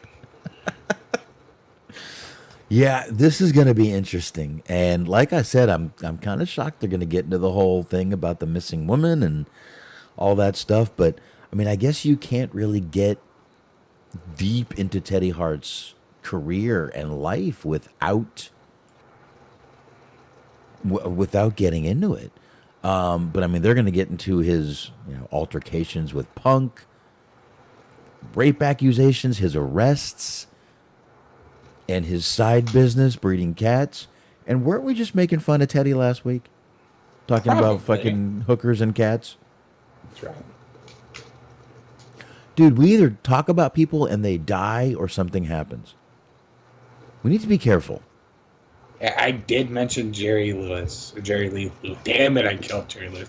Jerry Lee Lewis. And you fucking killed him. In less than a week, he was dead. You killed him. Mm-hmm. Cheese on Sports got a copyright strike because of the Foo Fighters. And I threatened Dave Grohl. And like 3 days later, Taylor Hawkins passed away. This is weird ass mojo. If Dave Grohl knew, he probably wouldn't care, to be honest with you. Oh yeah, it's not Dave Grohl's. No, he actually seems like a really cool dude. He does a lot of cool stuff on stage and stuff. But he's a big. This year, man, this is just some crazy shit. And last week, our show got a fucking. We were banned in like Iran, Afghanistan, Sri Lanka because of the Roman Reigns thing. I knew we were going to get a copyright for it, but it wasn't that bad. It wasn't like they took the channel or took the show down. We were just banned in a few countries. No country that really careful had me crying, but there you go. That's about it. I mean, I wasn't like, oh man, we're not in Sri Lanka. Damn it. But it was like a 30 seconds, dude. They just fuck them, dude. We might get it for this too. We might get the shit for this too, but we'll see. But this is going to be very fucking interesting, though, to watch this and see how they do this shit. But and I'm just going to put it out here. I'm going to put it out and I'm going to speak it into existence. Since we were talking about Ric Flair, like trying to clear his name, Teddy Hart, if you want to come on and clear your name, the option is available for you. Use our show if you would like to come on this show. Yes. You can use our show as an eraser, if you will. You can say anything you want to. We do not agree to believe you necessarily, but you can come on and say whatever you want for as long as you want. Yes. That's right. We will not interrupt you. You can come on, talk about your cats, hookers, cookers, and cats, and fucking cats and hookers, and whatever you want to do, and come on and talk about what that's a boot. Go. It's okay. Come on. I know you don't care, but you can come on anyway. He fought CM Punk at the Waffle House. Waffle House fights? And it was like, I think the TNA at the time was being shot in Nashville. So, like, I was 2 hours away from potentially being able to see Teddy Hart versus CM Punk outside of a Waffle House. That would have been the greatest moment of my life. Dude, you could have not only seen CM Punk and Teddy Hart, but you could have also gotten pecan waffles. That's right. Those are my favorite, by the way. I've actually never eaten at a Waffle House, believe it or not. Are you serious? That's absolutely right. Can I ask why? Actually, you can, and I will tell you. The reason was there was a local Waffle House that got shut down temporarily because somebody found pubic hair in one of their hamburgers. Okay, that's one Waffle House, though. Yes, but that basically nobody in my family wanted to go to Waffle House after that. I mean, I've got one right down the road from. I mean, I'm literally where it's like I work. I can literally not even hit the highway, and be at the Waffle House. So I've got one. I've only been to that one once.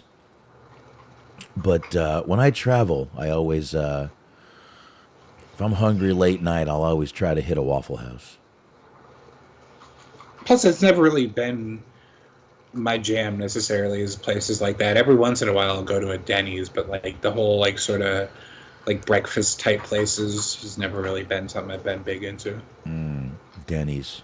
I get the moons over Miami. That's right. Moons over Miami. I get that. Yep. Santa Fe skillet. Oh yeah. But at Waffle House, my favorite is the pecan pancake. Matter of fact, last night waffle. I made pecan pancakes last night for the kids. Nice. I found my wife had all these ingredients that I didn't know about in the fucking pantry, and I found chopped pecans. I'm like, oh, yes.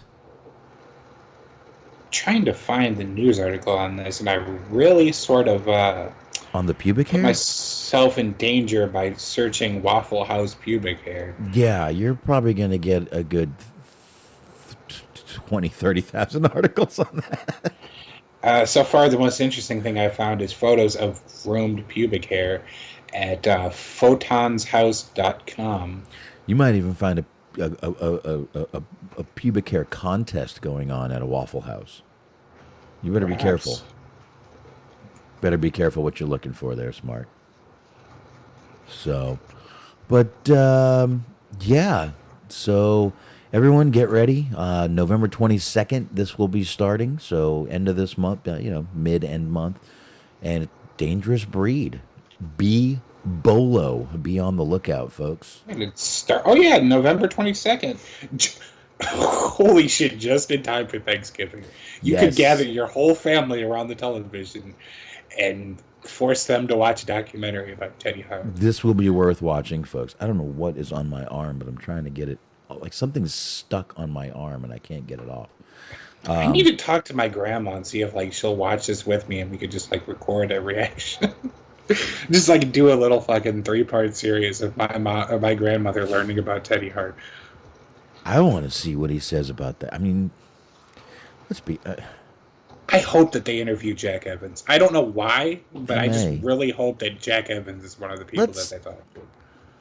Let's do some speculating. What do you think happened to the girl? This is complete opinion. We are speculating. There's nothing else. Or Akam's Razor, if we want to make this wrestling related. Like, I think what happened to her is what anyone would think would happen to somebody that's gone missing for a long time. Do you? So, are you thinking him being involved did it? Knows? I don't think he killed her, is what I'll say that. But like, he was associated with some weird people. Like, Chase Durance was involved, and he's a fucking scumbag. So, like, any number of things could have happened, but yeah, he's probably not guilt-free. You said if something were to have happened. Chase and Rance was involved? Yeah, Chase and Rance is like his, he's a convicted, I guess, pedophile. protege. Yeah, he's a convicted pedophile, so I can understand well that would be a little questionable right there. Yeah, I don't really know, man. So, all right, so you don't think he did it, but you think he probably knows more, you think he definitely knows more than he's saying, probably knows more than he's saying? Definitely knows more than he's saying is what I would guess. But, like, at the same time, I don't think he killed her because, like, I don't know, just, like, nothing's come up yet. You know what I mean? Like, I wonder what I kind of wonder what the conclusion of this documentary is going to be, because as far as I know, they haven't found her. So is it going to be like the not the Iron Sheik, the Jimmy Snuka Dark Side of the Ring? I don't know why I said it like that. The Jimmy Snuka Dark Side of the Ring, where they're basically just like, yeah, he probably killed her, but we can't prove anything. And then the show ends. I'll tell you the truth. Here's the reason I'm with you on that. I don't think he probably did it either. I definitely think he knows more. I don't think he did it because I don't think he could fucking keep quiet this long. I think he would have slipped. Something would have happened. I don't think he's the kind of guy who could have lived with that kind of fucking guilt. I really don't. Right. I really don't. I don't think he's the kind of guy that can keep quiet about something like that. This isn't a fucking hitman. No pun intended. No pun intended. This isn't a fucking hitman. who fucking, just fucking ice in his veins. So, yeah, I think I'm with you there, but I guess we'll see. And I guess we'll see. I mean, I don't think they're gonna, find. She's not gonna come walking in at the end of the episode. I don't think. It's like, boy, this was a really elaborate work that blew up in our faces. Yeah. You had us going the whole time. I told you guys. That's right. He just moonsaults his way into freedom. Who's got my cat? Such an interesting person. What are you talking about? I can't have my cat. The fuck's all that about? I wonder though. Like I said, I wonder who's all going to be involved in this. Are we going to get like a Maria Manic cameo? Not cameo, but are they going to talk to her? I think I saw her. Jack Evans. I thought I saw her too, but I don't know enough about what she looks like to say that with absolute certainty. I thought that was her with the red hair. Yeah, I think that might. You have seen her with the red hair? I said I think that's her with the red hair. Oh, so you did see this? Okay, you did see it. Yeah. I figured you'd watched it, so. All right, folks. I guess on that note, we can jump into AEW. We are for sure going to talk, because I can promise you, I don't know what day of the week November 22nd is. Tuesday. Perfect. Yeah. I will definitely be watching that Tuesday, and we will for sure be talking about it on the 23rd. I got a feeling we'll end up talking about it. I don't see how we can't. Once again, the great picture of the Teddy Hart right there. Everyone, get your last fill of Teddy and the cat. There you go. He is such an interesting person. Interesting is definitely a good word to use. Like, if we're allowed to fucking watch documentaries about like Jeffrey Dahmer, then I am allowed to just be enthralled by Teddy Hart. I'm not saying he's a good person, but I am saying that he's wildly fascinating. That's pretty much the exact same thing people would say about, say, Jeffrey Dahmer. Yeah.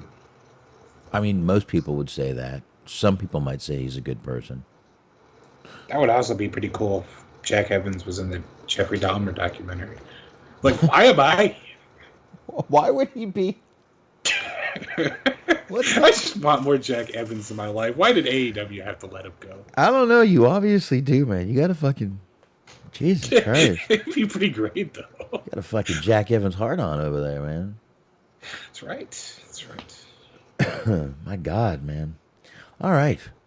Well, now that Smark's got his Jack Evans heart on going, I guess we can get into AEW Dynamite, folks. There it is right there. That was what was on tap for tonight.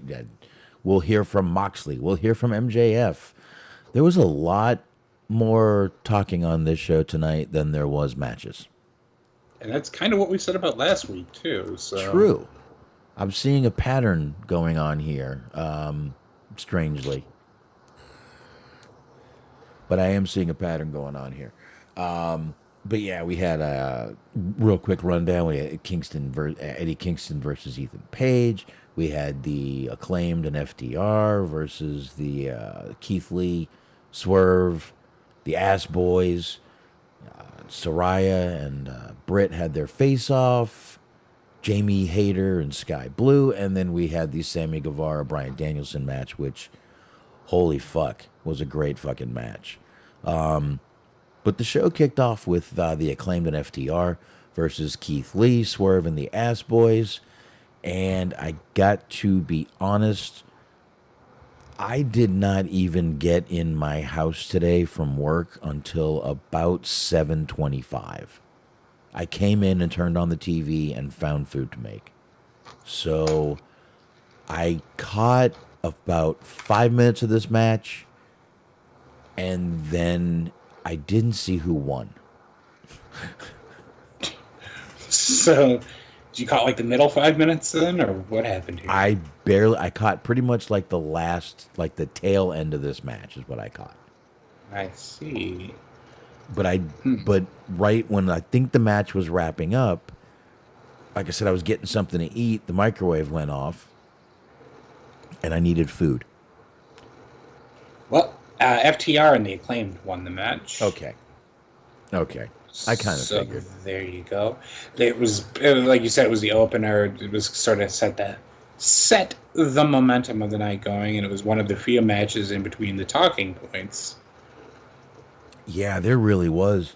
I mean, let's see. Let's go down this. I mean, there wasn't a lot of matches. We're looking at the list right now. 1, 2, 3, 4, 5 total matches in 2 hours. Well, there was 6 because we had Wardlow, but that was like a fucking squash. That was barely a fucking match. But we did hear from MJF tonight, though, Smark, which I really liked. The way they did this, it was like a radio interview, but a promo. Oh boy, I didn't see the pre-match rap, but I am looking at the rundown, and it says that Max Caster's pre-match rap took aim at piped-in crowd noise for Strickland, Herschel Walker, Tom Brady, Kyrie Irving, and more. I need to go back and hear this. Kyrie Irving's been saying some very interesting things lately. I believe Herschel Walker lost, too, last night. He's an interesting fella as well. I believe he lost last night. It was a. I honestly haven't kept up with literally any of this, including the people who were running for positions in my state. Actually, Herschel Walker was in a runoff. Neither one of them got to 50%. I believe it was a runoff with him and the incumbent. So Herschel Walker could still end up being in there. Now that I'm thinking about it, I didn't keep up with it last night either. I really, again, as I've said before, my life doesn't change either way. We pay more for shit. We pay less for shit. Everyone still needs the same shit they get through day by day, whether it's more or less. What does it matter? In the end, we all just need to fucking get through the fucking day. I think you're saying the end, we're all going to die. But, well, there's words of optimism. I mean, there is that too, but I mean, look, man, we're all fucking just trying to get through this shit together every fucking day, day by day. I don't know, man. All I've noticed is some of the smaller things are starting to fucking go away, and it shows why we're getting a little fucked up. Yep. Little tiny things, like letting people in traffic, waving to someone who lets you in. Even holding the door for people is starting to people don't even fucking hold doors anymore. It's fucking weird, man. I may have flipped off a lady for talking too long to the cashier that was in front of me today. So I'm probably what it is that you're talking about. No, you're not. Because listen, if I'm talking to a cashier, I will step to the side and let the person go. And I will even stop talking until you're finished. So if you want to talk, you can. So no, that's not what it is. It's just the little things, man. The little things we used to do. Speaking of that kind of shit, this is wrestling related. Did you hear about like the sort of backlash that Kayla Braxton had because she posted this long rant about how like an Uber driver got mad at her for not saying hello? Yeah. And then she posted a photo of her, which was obviously fucked up because she was obviously calling for people to make fun of this lady. And then when they did, she was like, please stop making fun of this lady. Yeah. I got to double back. There's no way that she hasn't deleted this yet, but I'm going to see if I can find it. She probably did, but look, man, how many times do we say the same thing? Not everything needs to be put on social media. Listen, you get into an argument with someone, it doesn't need to be put on fucking... You don't need to drag that person through the fucking mud, okay? You could ruin... You know what? Some people are doing Uber because they got nothing else. There's a lot of retweets of people that just sent her "I voted" stickers. I'm feeling that that's very strategic. I didn't vote, folks. I didn't vote either. I live in Tennessee. It's all going to be Republican anyway. That's just the way it works. Honestly, dude, I didn't have time. I don't have time, man. I work from fucking 8 a.m. I drive an hour to work, an hour home. I got no time to fucking go vote. And I can't leave work early. Because there's all kinds of things going on at work. I can't leave early, but I am enjoying this job a lot more than I enjoyed the other one, so that's a good thing.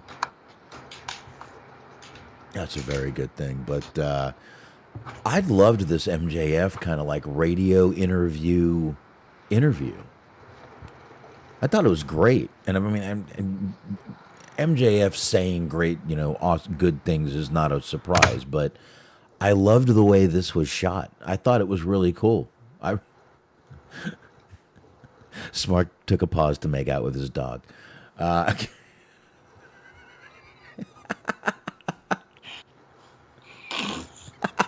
can hear you laughing. Technical difficulties. I didn't realize the camera. It's a touchscreen monitor. I think it got bumped into. Oh yeah, that's what it is. Sure.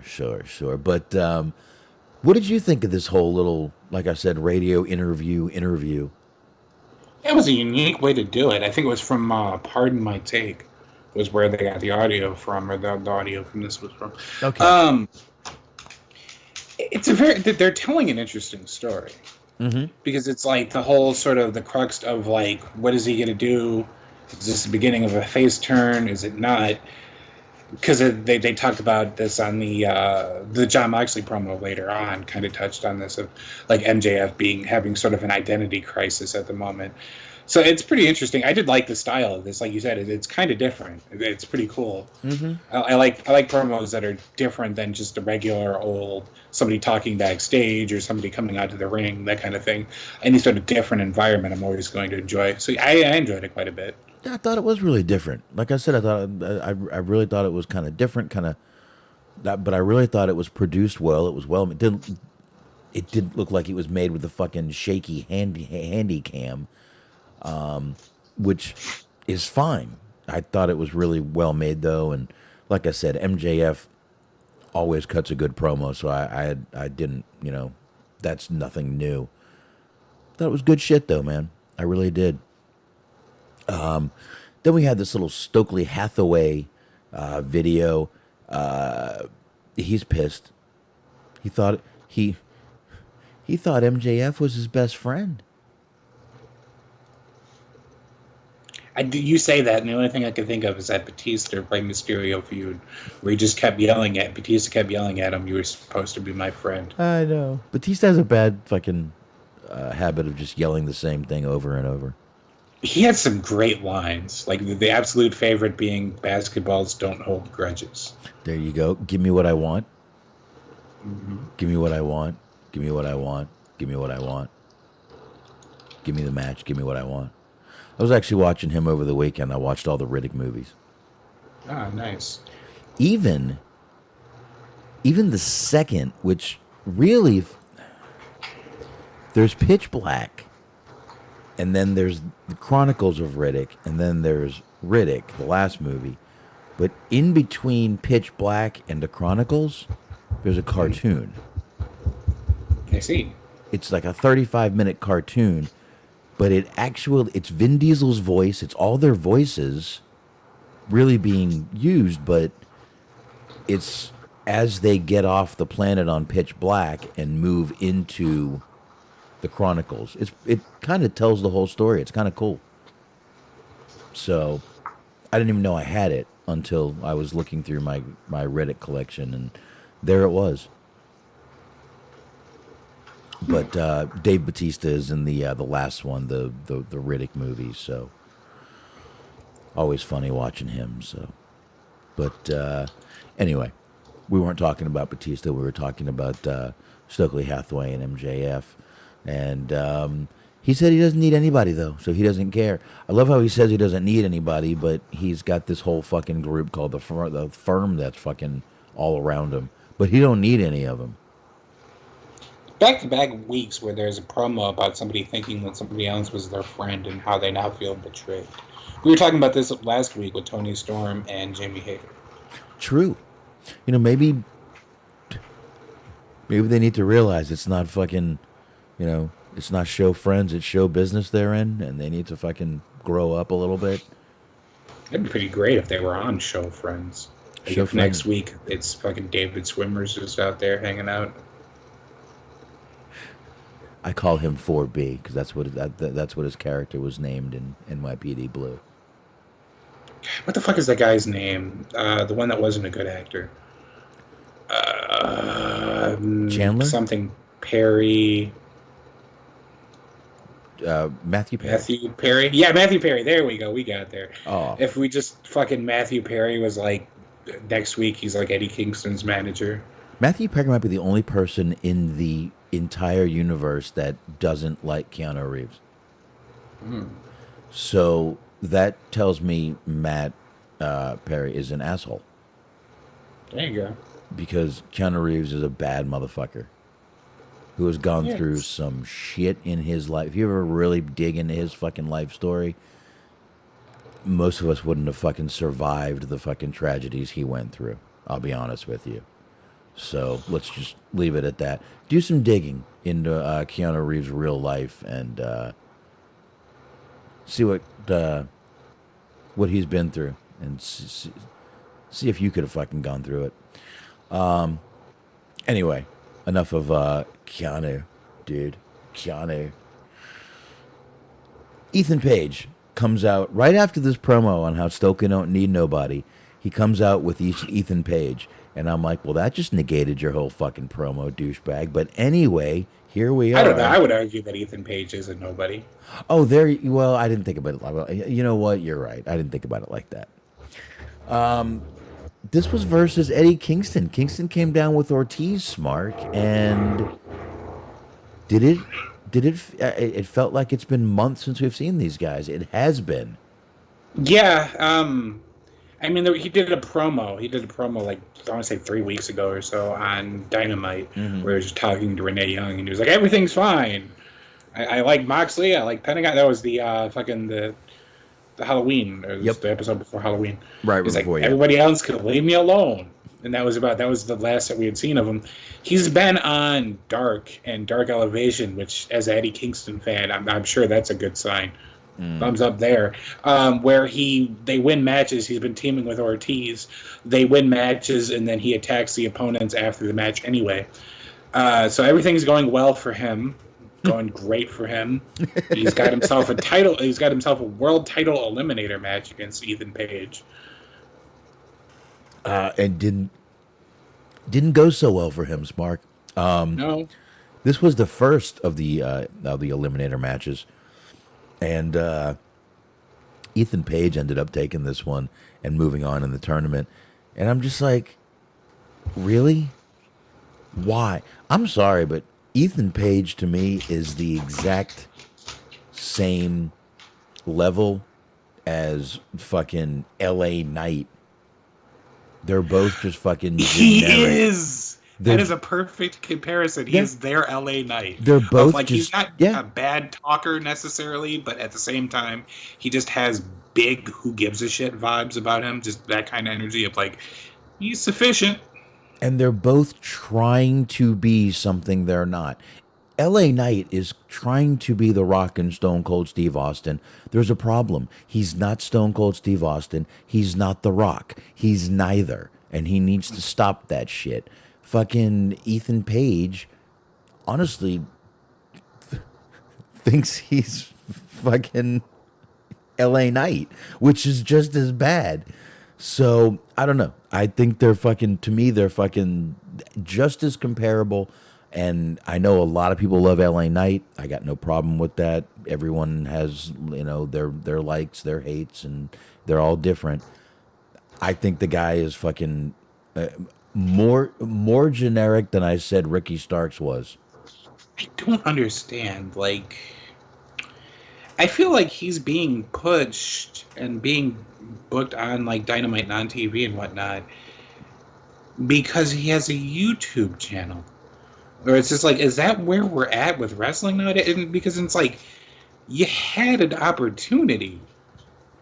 And like, again, you had an opportunity to have someone on your roster that has a YouTube channel where they play with toys. And you let him go. And now you have Ethan Page. Like, you had a better version of Ethan Page in Matt Cardona, but you let him go.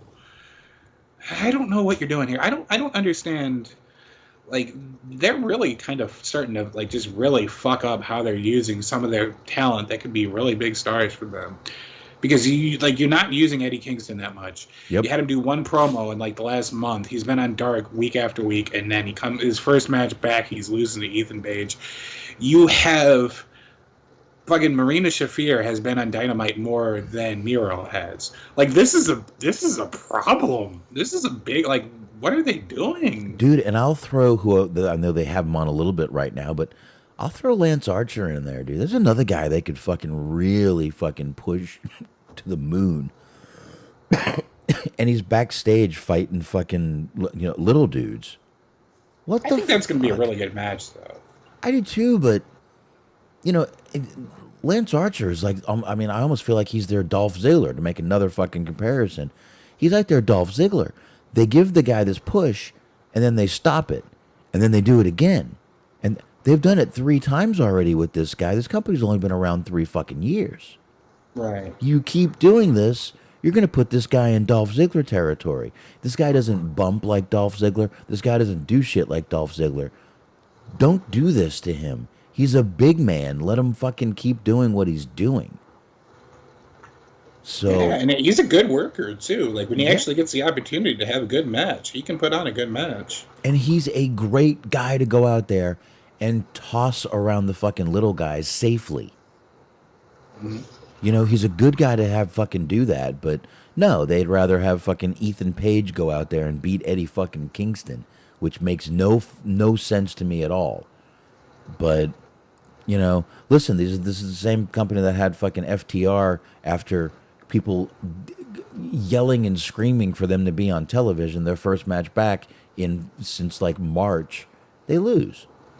Mm-hmm. So, yeah, I mean, I'm not sitting here bitching about the company or the booking, but they need to start thinking about some of this shit, definitely. So, anyway, after that match, Ari Daivari is out there. And I actually forgot who this was for a minute. Thank you, Excalibur, for saying his name, because I was like, who's this guy again? And he's out there with his butler, who could basically be Tony Schiavone's son. Mm-hmm. The guy looks like fucking a mini Tony Schiavone. So, looks like his kid. And Ari Daivari offers his butler if he can just have the TNT title from Wardlow. Now, I don't know what the butler had a pretty bad look on his face, like, what, excuse me? Right. Are you fucking pimping me out, you motherfucker? Okay. I ain't no bitch. It happens. It does.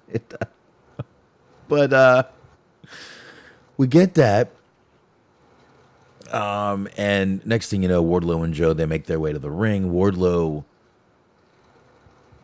fucking beat this guy with ease. It wasn't even fucking tough to do. After the match, Wardlow grabs a mic. He calls out Will Hobbs. Will Hobbs looks like he's actually put on more fucking muscle in the past few months. I don't know how, but it looks like he has. And Wardlow said he's going to, take every title in this whole fucking company of AEW. And Samoa Joe goes heel, hits fucking Wardlow in the back with the title. And that was it. Okay. You can go now, Smark. Yeah, it's kind of funny. Because it's just like, how good of friends were they if he was just like, I'm going to win all the titles. And Joe's like, no, you're not. I have a title. Fuck you. And he just blasts him with the belt. Where it's like, that friendship was tenuous at best. Obviously. But the mega powers have broken up. There's no more Ward Joe. No more Ward Joe. Sorry about that, everybody. I know it's a sad day. I mean, if your candidate lost, and now Joe turns on Wardlow, you're just not having a a good whoever you may. Unfortunately, he didn't literally turn on Wardlow. That'd be an interesting segment. Ooh, yeah, that would have been a whole different episode. Yeah, I'm not sure I want to watch that episode. I think I'm going to skip that one. Anyway, we get Jade Cargill backstage with the baddies, cutting a promo for her match coming up on Rampage. Whatever. We'll probably not talk about this again, so let's just say they announced that Jade's going to be wrestling Nyla Rose at the pay-per-view. Yep. Ooh, boy. That has potential to be really fucking awful. Like, I like Jade, and I actually like Nyla cutting promos, but, like, I see this being a fucking disaster. Like, I really do. Like, I don't think either one of them is good enough of a wrestler to, like, pull a good match out of the other one. And I feel like there's probably going to be, they're going to try to showcase Jade's strength, literal strength. And, like, boy, this is going to lend itself to a lot of potential botches, I think. I hope they're already rehearsing. Yeah, like, this could potentially be a fucking disaster. It could be funny. It could be funny to watch, but, like... It could be must-see TV, dude. It definitely could be. But I would hope they're already trying to go through this. But, man, I'll say again, Jade is built like a goddamn fucking comic book fucking character. Oh, yeah, she's a huge star. I mean, she's going to be a huge star for them. She already kind of is, but yeah, this match is, I don't know. And I mean, it makes sense. Like, it makes sense to put her up against this, like, other sort of powerhouse, no pun intended, wrestler, so you can, like, see, you know, Jade throwing her around or whatever, but this could be bad. Yeah, it could be. It could be. It definitely could be, but although, like I said, it could be must-see TV. Trainwreck TV is still wanted out there, Smart, so we'll see what happens with it. But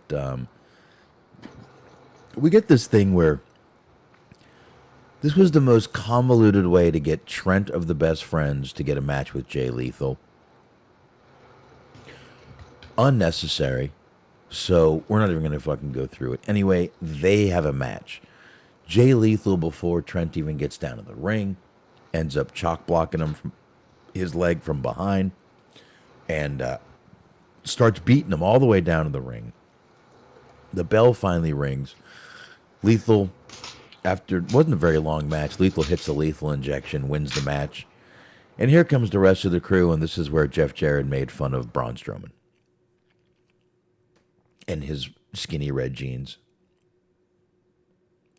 So I agree, Smark. I got nothing on this either. But that brings us to the Moxley and William. He's out there with William Regal. This was pretty damn good. I did like this. I'm kind of confused on why every week now we have to get the Regal ass kissing. I get it. I love Regal too, but it just kind of feels like now every week we get the "I love you, Mr. Regal" promo from one of the group. Even MJF. So, what say you, sir? I'm sorry. I'm not sure. I think my dog needs to go out, but we're almost done. We have 2 segments left. Hey, she just laid down. We're good. It's nice to feel appreciated. Yeah. That's the point of all this.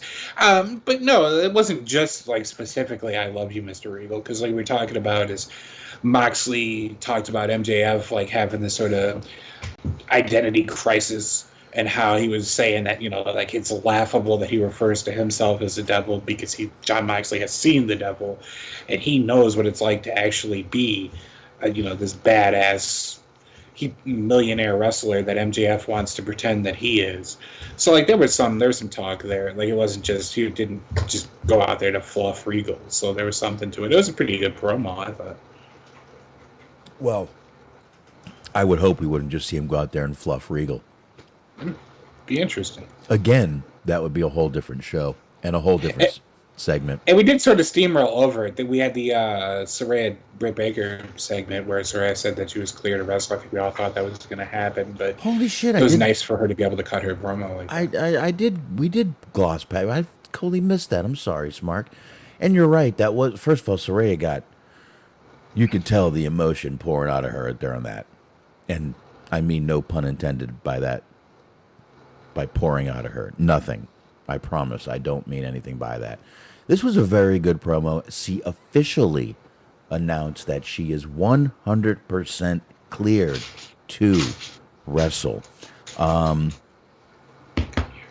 know, the announcers were trying to were trying to say what a big deal it is. And they're right. This really is, dude. She's been out of the ring for almost going on 7 years. Right. And, you know, everyone thought she was done.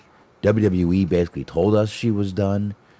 And, dude, she's going to have her first match coming up at Full Gear with Britt Baker. That's going to be fucking... That's big, dude. This is... The commentators were right. This is big fucking news, man. Oh, yeah. So, and I mean, if she can actually stay healthy, I mean, nobody really knows right now, but if she can stay healthy, she could be a big asset to them. She has a pretty big fan base. She's a good talker. She's a good wrestler. She gives them depth, which they need at this point. There's, you know, they could be very beneficial to them if she ends up panning out the way that they hope that she will. Yeah. And their women's division can always use some help. So it definitely is going to be good. But I think this is going to be pretty fucking good. I think this is going to be a great match, and I'm interested to see it. Like I said, man, this is her first match back in almost 7 years. We should all be kind of like, holy shit, this is fucking really fucking badass. So I like it. But actually, it wasn't the worst place to put that, Smark, because right after this was Jamie Hayter versus Sky Blue. And I love that Britt Baker had the brains to still go down there looking pissed off from earlier. Mm-hmm. Because most people would have just come down like nothing fucking happened. So Jamie Hayter comes out with Britt Baker. Sky Blue comes out with Toni Storm. And Hayter ended up winning this match, which I think everybody had the same idea that's what was going to happen. Oh, yeah. I mean, she's a star in the making for them. Crowd is really into Jamie Hayter. I'm part of that crowd. Oh, yeah, definitely. They were at All Out, too. They have been for a couple weeks, maybe even a couple months now. A lot of people have been behind her. I wouldn't mind. She's got a good look, and I mean that genuinely. In addition to, she does have a good look, but she has a unique style about her. I mean, genuinely and eye-candily. That's right. If we will. She is not, she's pretty easy on the eyes. Definitely is. And, you know, but she's also good in the ring, which also helps. Yeah. So we had this main event after that, which was Sammy Guevara versus Bryan Danielson, 2 out of 3 falls match. Holy shit. The first fall came quick with Sammy Guevara launching. I'm not even going to say he threw the chair. You can throw a chair and not hurt someone. This motherfucker launched that chair at Bryan Danielson's head. And it connected really fucking good. Cut Bryan open. Did they say he might have broke his nose, or did break his nose? I don't think they said that he did. I think they said it might have. Okay. I haven't seen anything about it yet, so we'll see. But Right. That was rough looking, man. That was hard hit. And Sammy got the second fall. Sammy then jumped up. When Bryan was on the top rope, Sammy jumps up to try to do a quick jump up with a Hurricane Rana, looked like to me, and almost busted his fucking ass. Mm-hmm. And he didn't slip on the rope. He just missed the rope with his right leg. So glad he was okay on that. But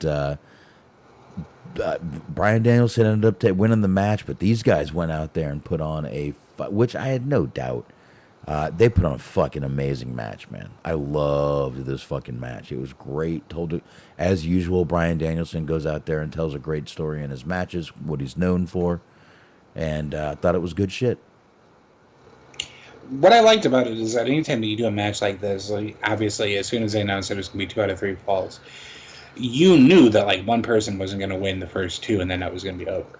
So the whole point is you're waiting to see that third fall, right? And I give them credit because they got to that third fall kind of as quickly as possible. Like you said, the first fall, Sammy got DQ'd like almost immediately, and then not too long after that, he took the second fall. Right. So you got to the third fall like almost instantly. So then you get like that out of the way, and then you have where the match can basically end at any point from there. So it was good that they did that, and like you said, it was really good. Danielson always puts on really good matches, and right. For better or for worse, they seem intent on booking Sammy as much as possible. But he can perform. I'll give him that. He's always controversial. He gets people talking. Sammy does, and Danielson. Yeah, like you said, always fucking goes out there and plays that underdog like no one else.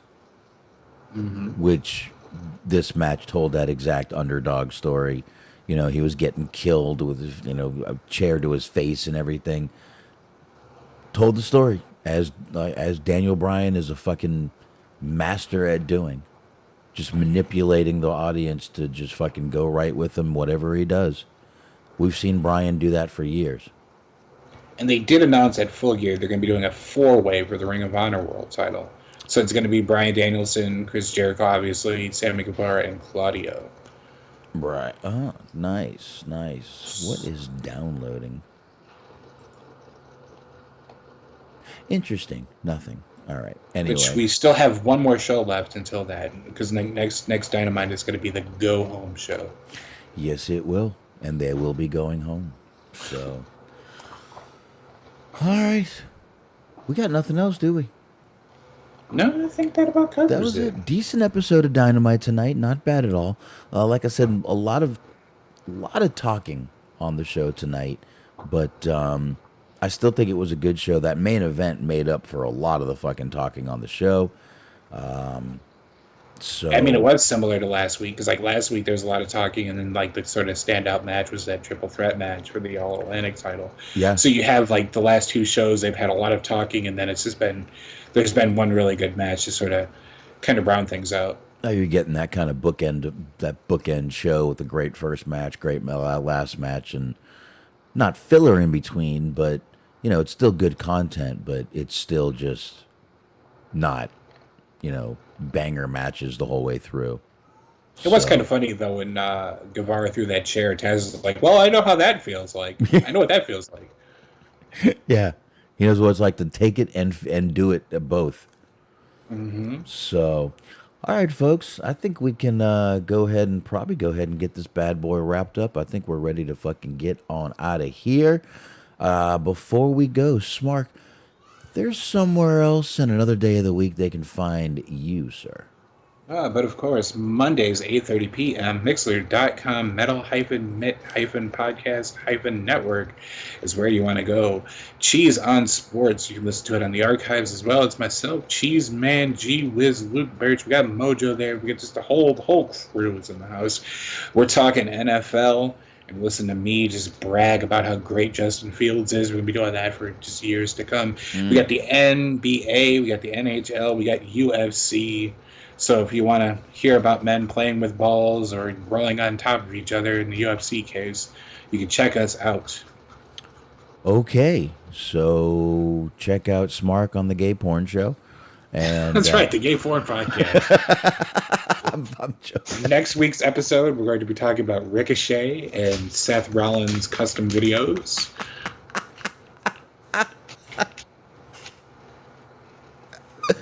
That would be a pretty great if you did like a Hollywood hangout and it was just 2 hours on the fucking Ricochet video. That would be phenomenal. Well, I'm not quite sure what I'm doing this week, but I plan on next week starting to I'm going to do a 2-parter starting next week, and I'm going to go ahead and tackle Live Aid. I'm going to do it in 2 parts. I think that's the only chance I got at doing it the right way. I'm going to break it up into 2 parts and do it in 2 weeks. So I'm going to do something this week. I'm not sure. I might do music this week again, but I don't know. I had a great time. I did top 10 movie villains last week and had I thought it was going to be a 30-minute show, 45 minutes. I ended up doing over an hour. 1, I don't shut up. 2, I love talking movies and movie villains, so it was great for me to do. That's right. All right, my daughter is still awake, and she's screaming at my wife. My 3-year-old is just an amazing girl. So anyway, folks, we are going to go ahead and get on out of here. I appreciate everyone coming on by.